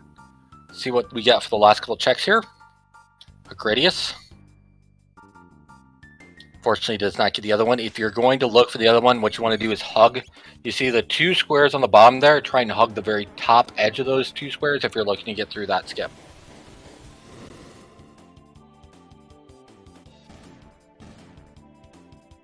However, with Flare, you can just quickly kill them, and they're, somewhat decent.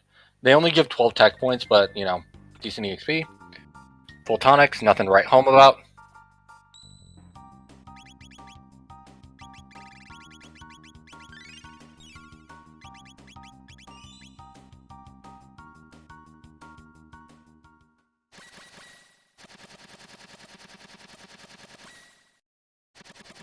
Scruff is going into the first goon fight here. Again, Flare does really, really good work for it. So you don't want to use black though. Destruction Zone is a shadow-based skill, so anytime you have black males equipped, that will heal them. Black males, black vest will heal. See some triple kicks coming out. They're doing about, I believe, 13k a pop. Or no, that wouldn't be 13k. It's probably about 835 actually, between 735 and 8. So about 2400 damage most likely. Again, it's a little bit difficult to see, but that's again what happens when you get a little bit of the boss randomizer. You kind of have to go with more of your gut at this point, how much damage you should be doing out. And we have Marley with a blue male, I believe, at that point.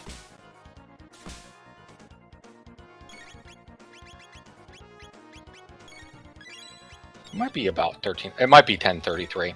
He might have done actually 6k at this point, because from the way that those numbers look, that's a 4-digit number as opposed to a 3-digit number. A 3-digit number will be centered over the actual head there. So we should kill him with this attack here.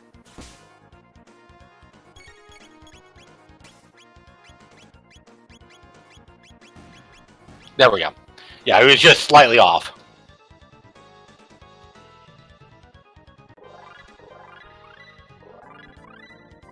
But again, like, you get more used to this, exactly how much damage you're doing. I can kind of tell because it will always be centered over the center of the actual icon of the item, the boss that you're fighting. And in that case, it was going to be a 4-digit number because the 2 digits were slightly off center.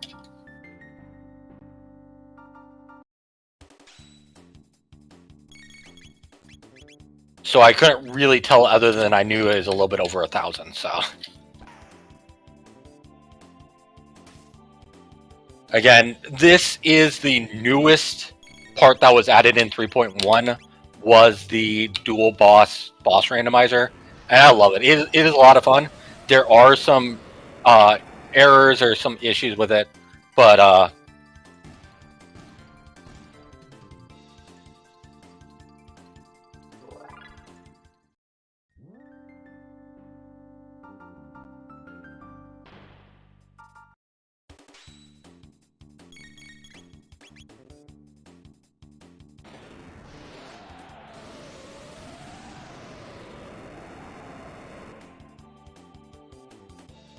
I'm just excited because we are essentially playing a tournament that from a release that just got out of beta, the dual boss randomizer. So that's officially on the online generator. Was it like a couple weeks before?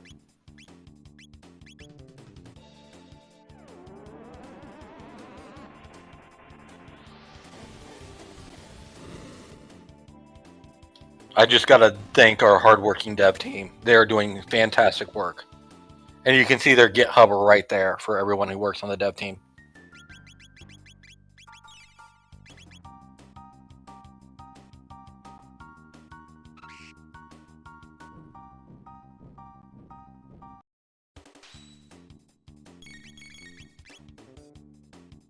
SPJ going through the goons at this point. And Tuna is going to get his first look at what the boss orbs are going to be carrying. Again, it's not something I really recommend for a lot of people to actually take these fights. They're very irritating fights to take. They're a very evasive enemy. And if you don't have like big physical damage, it's kind of a moot point. If you're looking for better fights to take, the goons, I'd recommend. They go down with either physical damage or fire damage. They're really good sources of tech points and EXP. The top stores you have to fight anyways. They're also good points of EXP and tech points. I'm sorry, EXP, excuse me.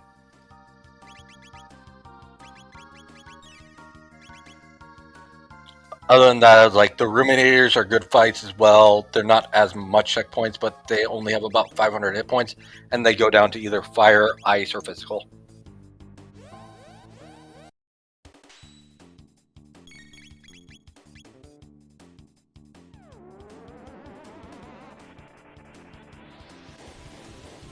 So you're basically looking to kill it with fire for the most part. In here, a lot of AoE text work.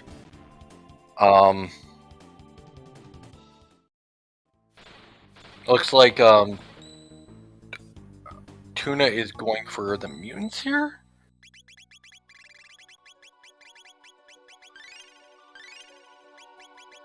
That's brave. I'll put it that way. The mutants really don't give good EXP or tech points. The one that is up here is the only one I'd really consider taking if you're looking to take any of these fights. And it's mainly because the scouters could actually be decent. So, but we have, I believe that's Mega Mutant on SPJ's side. Yeah, Mega Mutant is the odd one out when it comes to the mutants. You can treat it like it's a normal fight for the most part because it is the only mutant that is not super resistant to physical damage like all the other ones are. But you need to kill both sides of the Mega Mutant, so he's going in with Charm and Antipode 3 strats because Antipode 3 goes burr.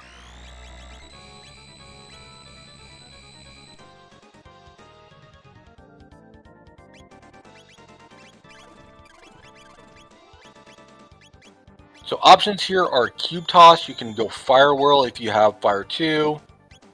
But Antipode 3 seems like the kind of the best option in my opinion when it comes to it. It's going to hit for a decent amount of damage. Again, all the mages scale around the same way in this particular game. Magus, Marley, and Luca all have the same magic growth no matter what. So it really depends on how much they do based off of their tech use. Marley typically does less because her best tech is Ice 2. And Luca has something like a Flare. Magus has Dark Matter. Dark Mist is about the... It's a little bit more damage than Fire 2, if I remember right offhand. But again, like, we're not looking at anything that's too dangerous. And, you know, Antipode 3 goes burr.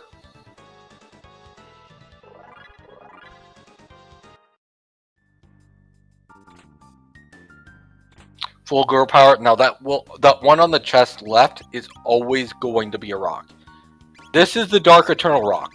So if you want to run Oops All Mages, that's a rock you're looking for. That is Magus, Marley, and Luca. Black rock is Dark Eternal.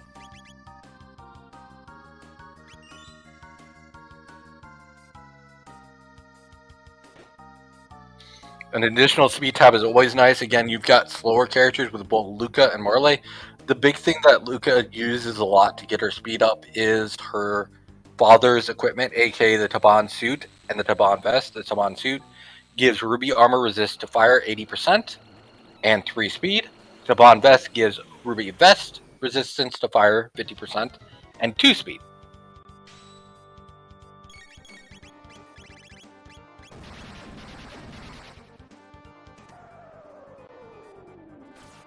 Okay, at this point, I'm going to say Blaze Kick probably hits for about 4.2k.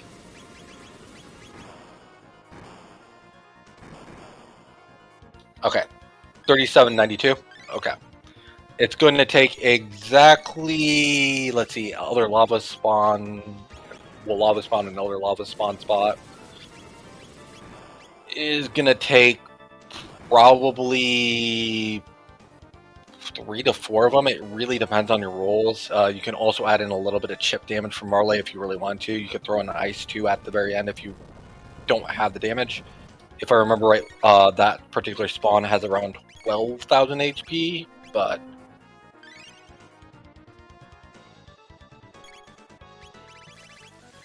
the big thing I'd definitely do is actually put the gold stud on Ayla at this point.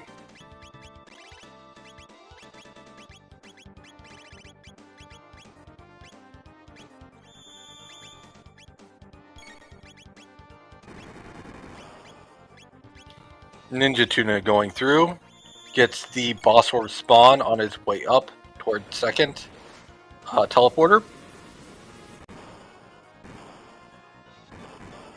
And New Shop. He's going to New Shop next.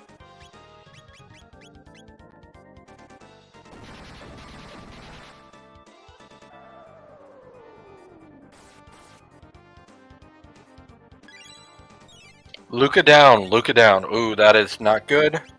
Hopefully he gets one more attack in. Is that going to be enough?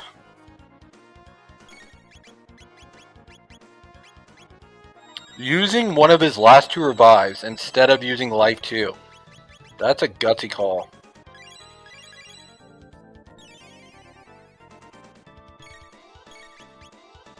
One Mega Elixir is now gone. He's got, I believe, 3 more, so...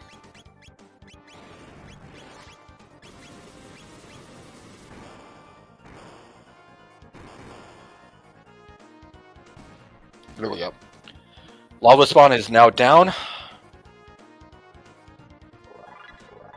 So now he only has the panels and then the final Zeal Gauntlet. Tuna is on his way through News Shop at this point.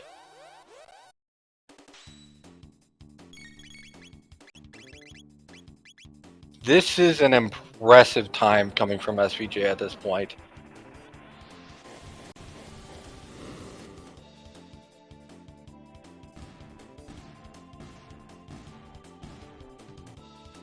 Boss Randomizer can troll you.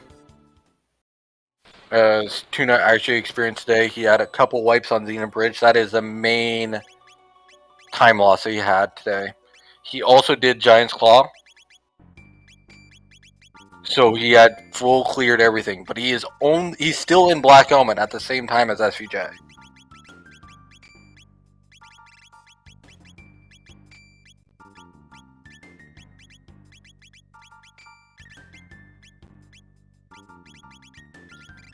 I agree with Corinth and my tractor today. It's a good run from both runners. I would be very happy if I had to do that many dungeons. I'm inside of Black Omen. I am on my way to my first boss. It's 205. I would definitely feel behind with the quality of runners I'd be in group with for this particular tournament. But you had 2 to 3 wipes, I believe, on Tuna's side. I believe he wiped twice to Xenon Bridge, and he may have had a wipe in Desert, if I can remember correctly. So, I mean, that is a lot of time lost. That just does happen sometimes in this randomizer.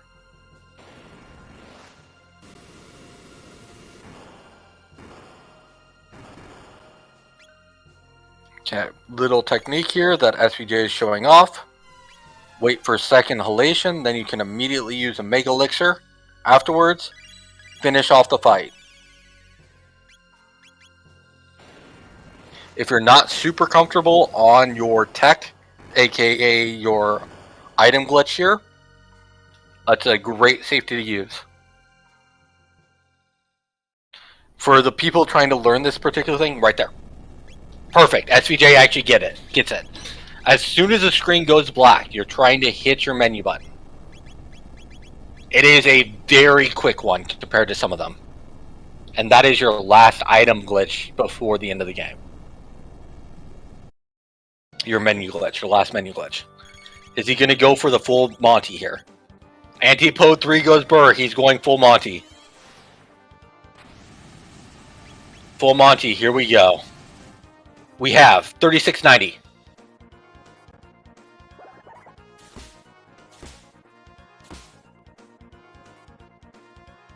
$1,800. That's a total of 54. 55 actually with the addition. And 9,100. He needs exactly one more attack. Is a little bit too low. That's only 900. That's not going to be enough. He's going... Oh! He barely gets it. Man Machine goes man mode. Man mode, Man Machine. Down. Girl power today. Clearing out Man Machine before the reflux. Oh, that's huge. That is huge. Huge.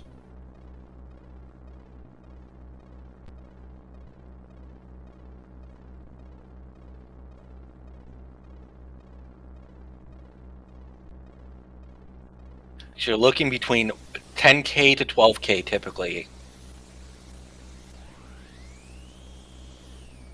Okay. So, basic tech here. In this particular party comp, your main damage is going to come from Blaze Kick. You're going to be using Marley mainly as a source of item throws and utility.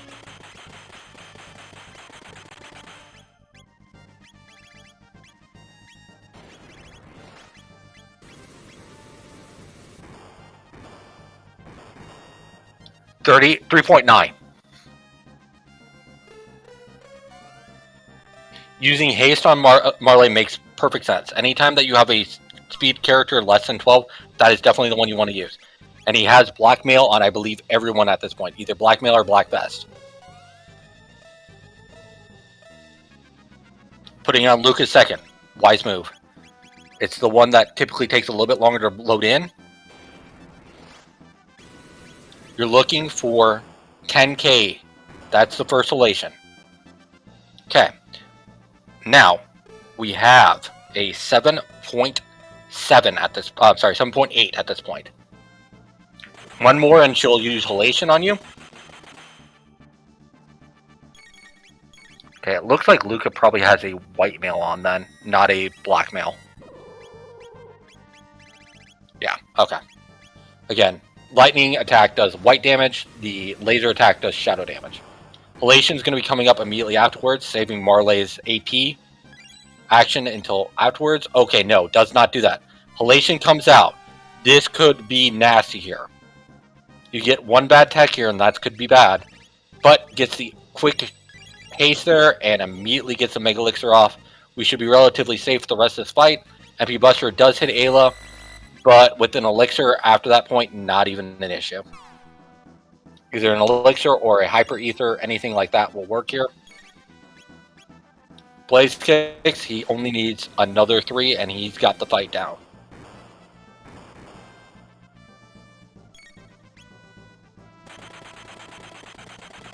Because Queen Zeal has 20k health, he's going to need either some chip damage from Marley at this point. I'd go ahead and attack actually at this point.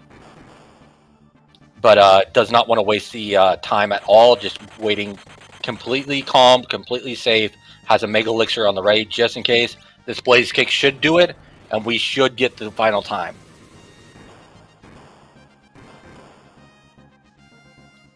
As SVJ finishes this fight with an official time of 2:11:06.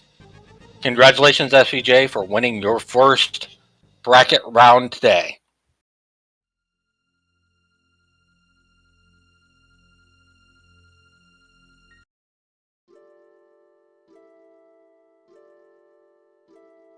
As we have Tuna in his first fight of the bosses inside of Black Omen at 2:11. He's going through. He can't use Fire Punch here. He needs to use Fire Tackle, which he doesn't have because he doesn't have Fire 2, because again, it was the last tech from Luca at this point.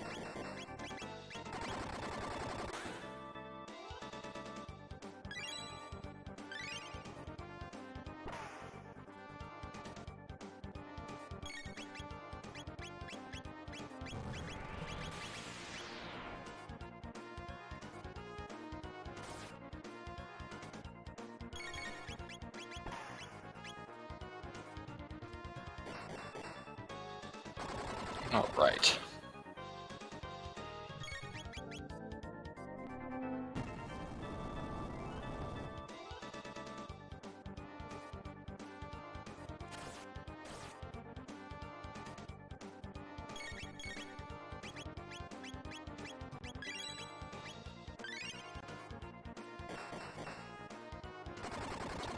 But again, Uzi Punch doing some serious work here. Unfortunately, Robo is a little bit low health here. He's using the Crisis Arm. 4 is about, it's a little higher than base damage. With the way that Crisis Arm works, it's typically around, the 3 hits about as hard as like a Giga Arm. 3.5 is about a Terra Arm, and 4 is slightly higher. So it's slightly more damage when you're using the Crisis Arm, but it's one of those where you ideally want to put something like a gold earring or a silver earring because you want to try and get that max damage.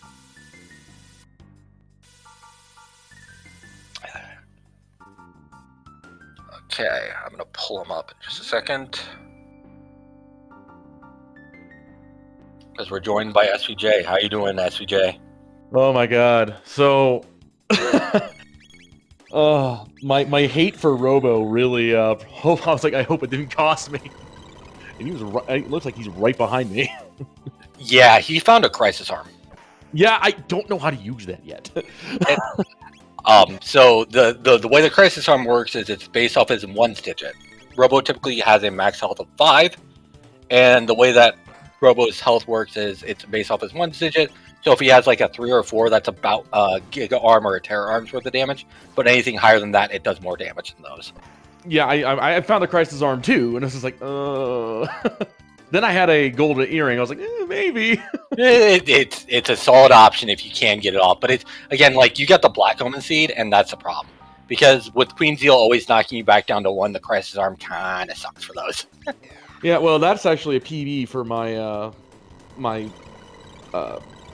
Black Omen runs, so that's really good for me. Oh, congratulations on the peanut butter, my friend. Yeah, I was really scared when I found the Robo's Ribbon. I was just like, oh no, I made a boo-boo. Well, it's not like you're going against next round somebody who's a Church of Robo fanatic or anything like that. I have no idea who I'm going to go after next round. You actually get the person who got the bye this week, which is yours truly. Dipwit? Oh, me. Oh! Wow, you did Aku dirty like that, my friend? No, I watched that race, man. Oh, no, I was just... Oh, man, oh, man. Tuna's going through the goons. Again, like, Fire 2 being the last tech from Luca, it's just something you just head desk over. It's very unfortunate. Yeah, so the eyes, those eyes, I was basically, what's the word I was looking for? Ordered not to fight them. And then they dropped speed tabs. I noticed that. And then then the Ruminators dropped power tabs. And I got Ayla. They're like, oh, I'm going to charm all those. I definitely made a note of that every time. It's like, look at him. Some of them I got, some of them I didn't. I was like, oh, I don't care. Then I got Fire Whirl, and then he just died. So. I love the technique again. Like, just Fire 2 being the last tech, just very unfortunate. I love the playthrough. I'm a little bit sad for Tuna. He had 2 wipes on Xena Bridge. He'd been a lot closer if he didn't have those wipes. Oh, though, yeah, that mutant there, that was... I had to burn both those elixirs I got from Ozzy. And then Dalton Plus in the past. Oh, my God. Spicy! Now, Dalton Plus wasn't actually that bad, but he wasn't that good either. So. Yep. So, Corinth, dropping down some facts. We'll have to schedule a race between November 1st and the 4th. But we do have one more race this round, and that is at 7 p.m. EST tomorrow. Ooh. Tuna is going through now his first fight of the boss gauntlet. Getting the Mega Mutant, which is the rare Pepe fight. Yeah, Mega Mutant's not that bad. That Chaos Zone is just not a good thing. It's basically Obstacle, yeah. Which only did slow today, which is, to be honest, like the second best thing it can do. Thankfully, yes. Poison would have been the first one. Exactly. My man over there. And the thing is, against Mega Mutant, you can use completely full physical attacks. You just have to be careful. You just have to be careful because you want to kind of like you want to kill Giga Mutant around the same time. You want to kill Mega Mutant around the same time, but you can use. Yeah, I'm afraid to fight these mutants.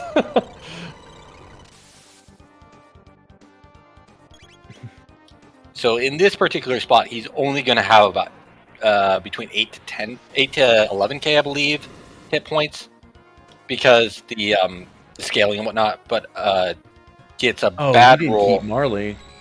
No, he did not. He did. Although I didn't find the blue rock, so.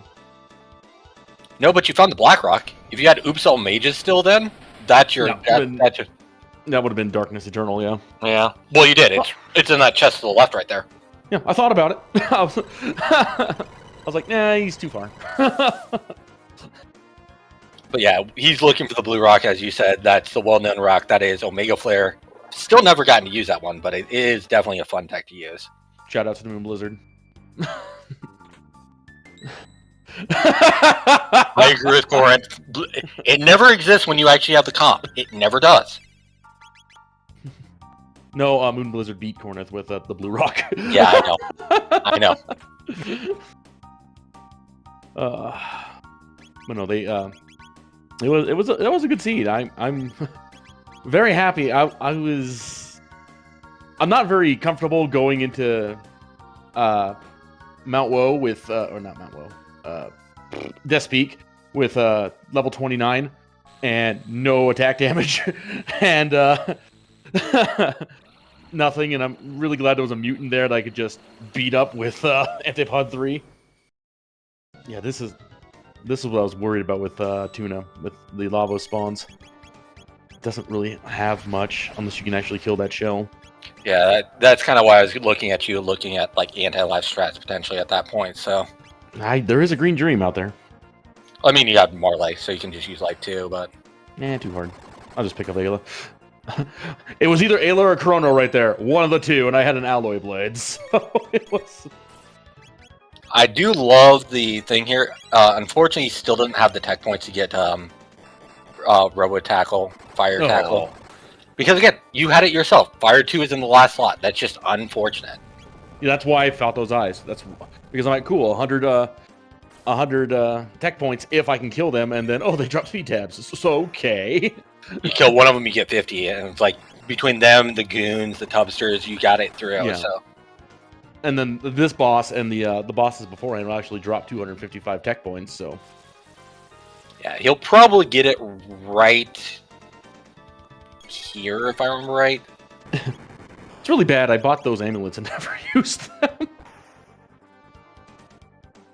I think the only the time the amulet was useful is when I reset out of Yakra 13.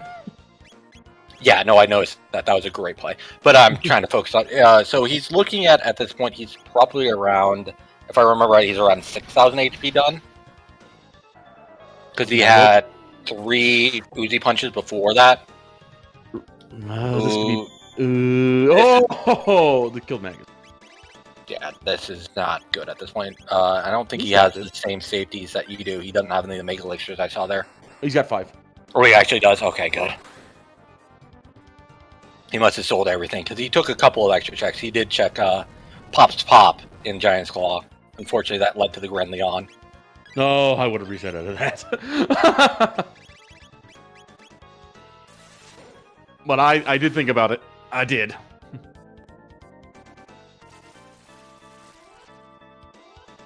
So, Robo Tackle.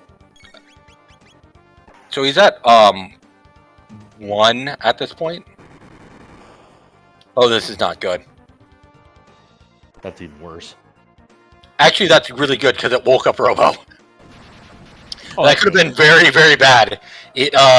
She attacked back, and she could have attacked the shell. That could have been a complete wipeout there.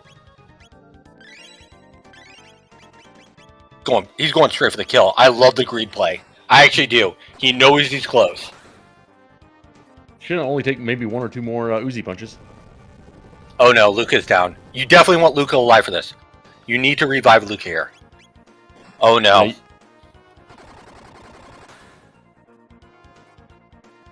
There it goes. Yeah, but he's not going to get the tech points on Luca. Nope. He can beat down Zeal with Dark Bomb and Uzi Punch. Yeah, I get concerned. Like, you do have... How many... Oh, he's got... How many Mega Elixirs does he have? 5. Okay, so he may be fine, but I'm still worried about Dark Gear and Hexagon Mist here. Well, I mean...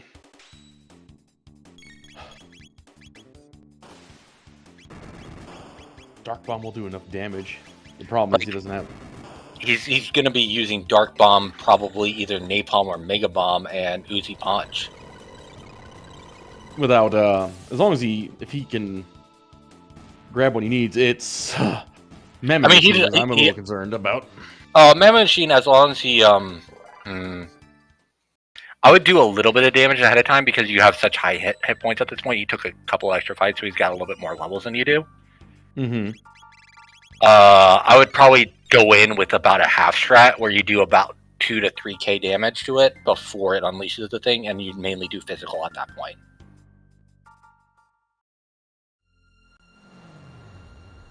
Because you can get that defense in at that point, and then it'll unleash all the stored energy, and then you can go back in again for full damage. Mm-hmm.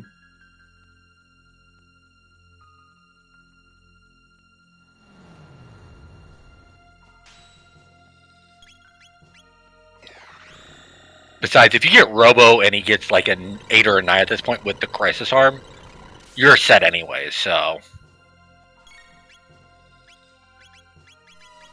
And the good news is he knows how the Crisis Arm works, which means he's not really using Robo for anything.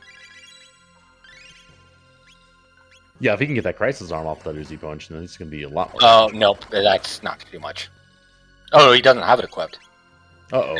Is he? No, is he familiar? He may have pulled it off on purpose and going for the menu glitch like you did. Which is exactly what I try and do on Zeal, it's just I'm not very good at the menu glitch here, so... Yeah, Zeal drops that white mail, and it's just like... Come on, Tuna, get it. Get it. Get it, Tuna. Get it. Tuna. He missed it. He missed it. He had to hit it earlier. It's fine. That is one of the harder ones to actually get, is because of how quick it is. Yeah, it's very quick. But he's got to use that. He's got to use a Mega Elixir, otherwise he's gonna... You can get it with 2 little pieces here. Oh, he's gonna flare. He's got a flare, and he's got to Dark Matter. Oh, he's using Heal Beam. That may be enough. Robo is significantly high enough. I'm just concerned because he probably is going to hit for about 5k here. Yes. Sorry, not 5k, but 500. Yeah, between 4 and 500 with 2 attacks going into him. That's Ooh, not this enough. is going to be close. Oh God! Oh no, he's going full in. Some people like their ham. Okay, I'm very concerned at this point. If Magus can get that turn off, he can get this. Robo can't do any damage. Oh well, no, he's not wearing Christ's Arm. Robo could do enough damage if he gets it off time. He's got another heal beam off, so he'll survive. Not with 4 in, I don't think. 4 in is gonna be pretty high at that point. Robo will survive. Robo will survive. That's the only one though. He's got this. Ooh, so close. There's release. Yep.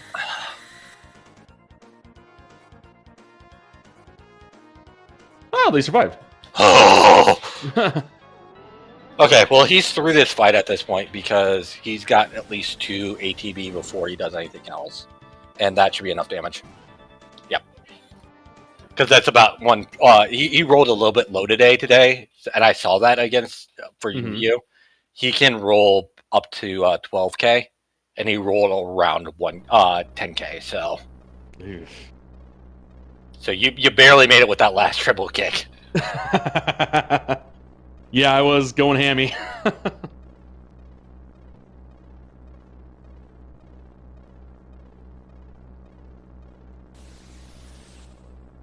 Okay. So this is the last fight. Zeal 2. And he gets the Magus Castle theme. So guys... Oh, so nice. Because he has Jonas in the party. So jelly. Best theme of the game. I agree. He's got a heal though. He's gonna white mail on that guy. He doesn't. No, he's dead. Oh no. Yeah, he's gotta get people up. Starting with Magus because he's the fastest, I would imagine. Yep. Mm-hmm. Get an elixir off. Yep, that should be his next goal right there. Is that Mega Elixir? There they go. Oh, Sky. Either. Oh No. That's fine. Luca's gonna keep up. Luca's gonna stay up, and that's.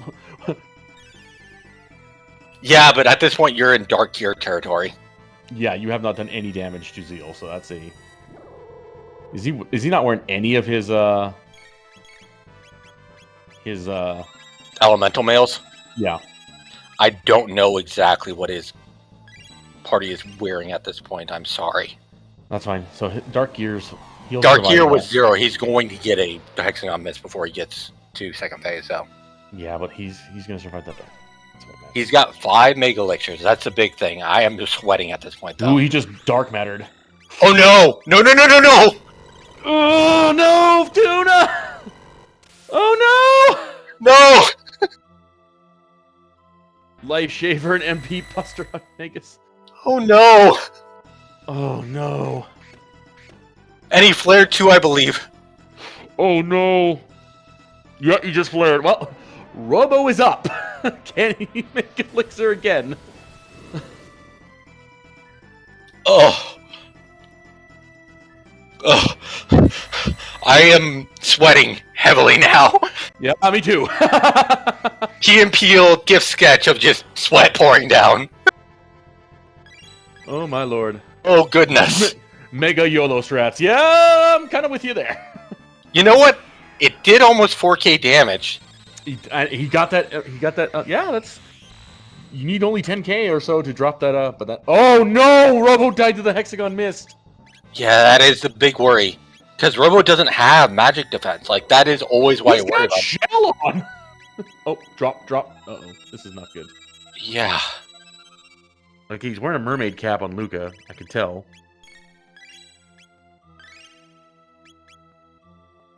Yeah, hopefully he doesn't do that again. Yeah, please don't. Please don't scare me like that, Tuna. So no black right now on Luca. No black, no white either. Fortunately. Oh god, that hurts.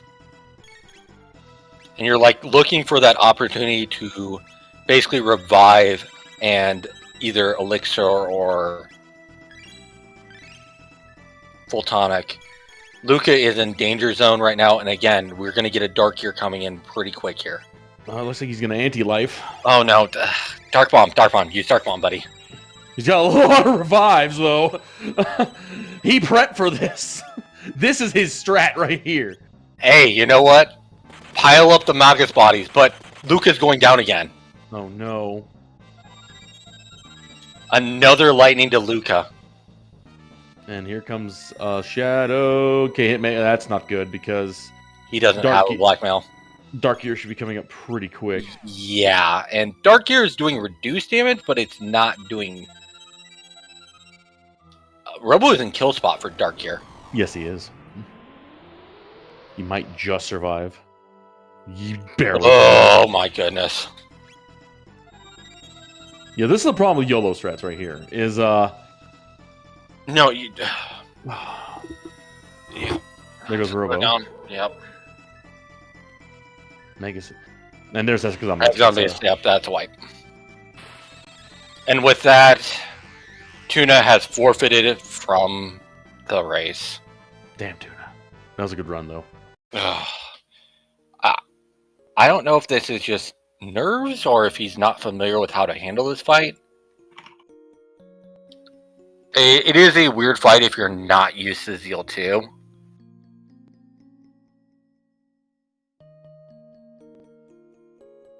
But I think we can teach from this, so.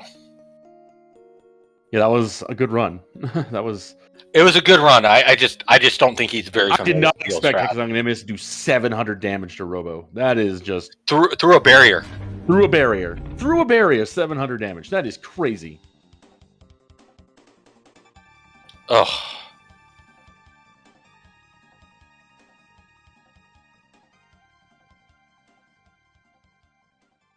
Man. And we're joined by MrScruffNinjaTuna. That hurts. I am sorry, my dude. It's alright. I figured it was going to be something bad like that when I saw the first AoE damage, one shot of full health Magus. Yeah, we saw that too, and it was just like, oh my lordy lord. Yeah, it's not going to end well. Are you familiar with Zeal strats? No. Okay, I didn't want to assume, but I wanted to ask, so. He just started this rando not too long ago, I believe, right? Sorry, I didn't know. Yeah, this is actually my 4th actual race in Jets of Time. 4th race, and you're on Zeal 2 in 2 hours and 30 minutes? Are you kidding me? It's fun. I'm scared of you now, buddy. I am scared of you. You are faster than even me, and I had only started learning this game about 2 months ago. Holy crud! Oh, so now I'm curious. What are Zeal strats? Zeal strats, you typically want to use single target on the head, and that's about it. So, like, you're going to want to use Uzi Punch, Dark Bomb, Napalm, or Mega Bomb from Luca. Yeah, you use Flare and Dark Matter, and we got scared. Because what happens makes is, sense. if you hit the hands, they counter. The right hand does MP Buster, the left hand does Life Sugar. Yeah, that's I was actually taking an account for that. I figured, all right, I'm gonna do enough like AoE damage here that I'll just do Dark Matter and Flare, Mega Elixir, Dark Matter, Flare, Mega Elixir, and just keep that cycling. But yeah, that AoE damage at the start there is just what killed it. Yeah, so the things you typically want to equip for that particular fight are, like, if you have rainbow helms, put those on, and black mails, or put on white mails. And yeah, that's why I asked you if you had elemental armor, because Zeal dropped that white mail. White mails were available, black mails were available, and dang, I sold all those for the. Oh no! Oh no! Yeah, because always keep my mails. I'll sell vests, but mails I will keep. Yeah, like the elemental mails. So, like, just so you know, for next time you're doing this, the laser attacks that come from the hands, that's shadow damage. So any black gear will absorb that, and the lightning attacks will do white damage. We're gonna get you stronger. We're gonna get you better for oh heck, even more scared. I was gonna say the losers bracket. You guys are just like putting my next opponent at a disadvantage now. If there's anything I want to do is try and get people learned, and that's always my goal from commentary. Is we're gonna learn Tuna how to approach bosses from the most optimal perspective. So no, 2 hours 31 minutes to Zeal 4th raid. This new, jeez, that's scary.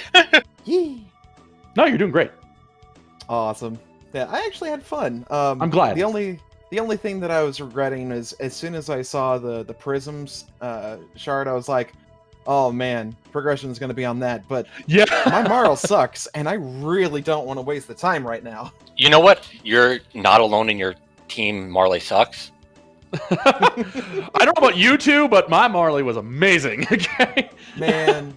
I also hated that both Frog and Marl had like absolutely nothing for stats. Okay, you come underneath my wing. We're gonna be good friends.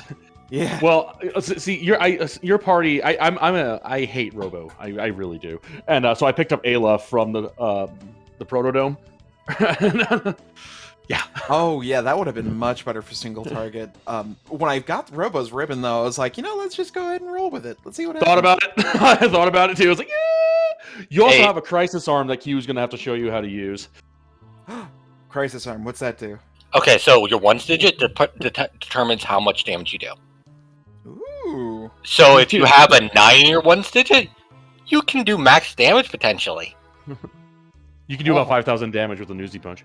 5,000 with the Newsy Punch. With a fire tackle, you can hit max damage. 7, 8, or 9 in there. Like, Church or Robo is Aku as our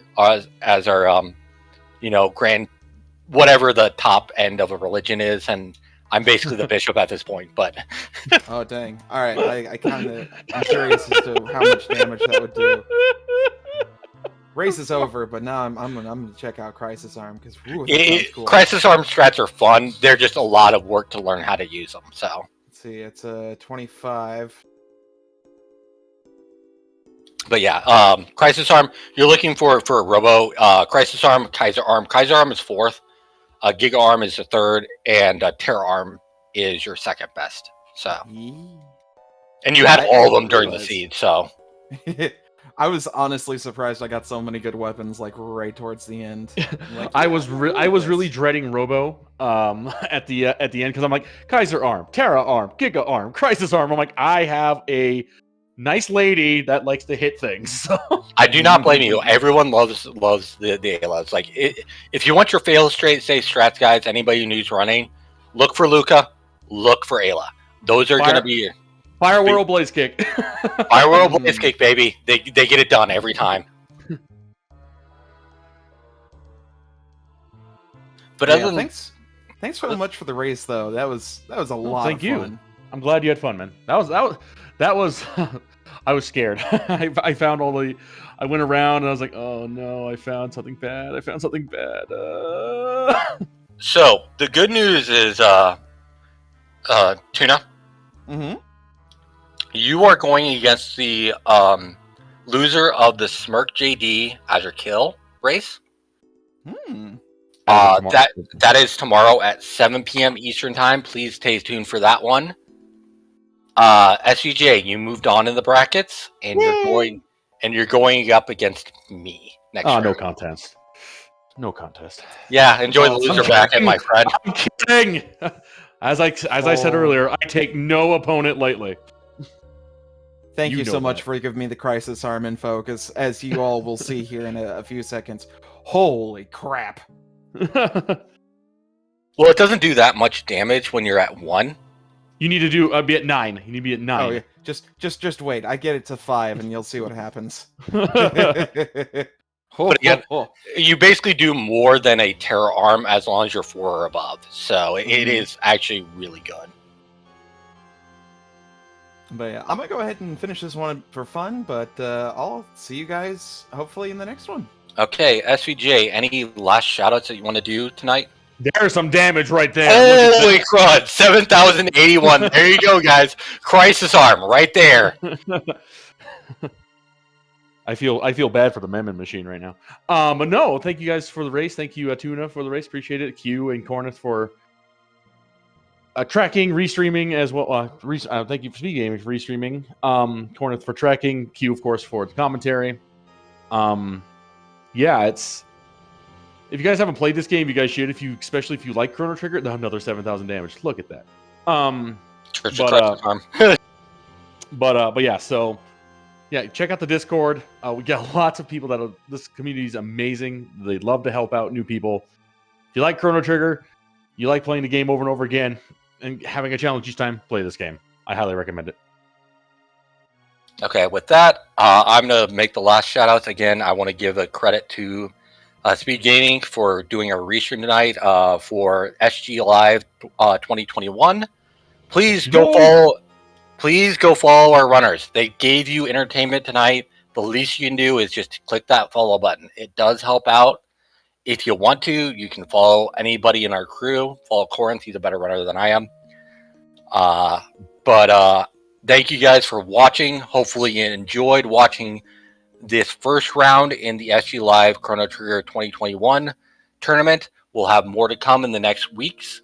In addition to the one tomorrow, the last round from the first round in this double elimination tournament between Smirk JD and Azure Kale. Stay tuned for that tomorrow. With that being said, may the crisis arm bless us all.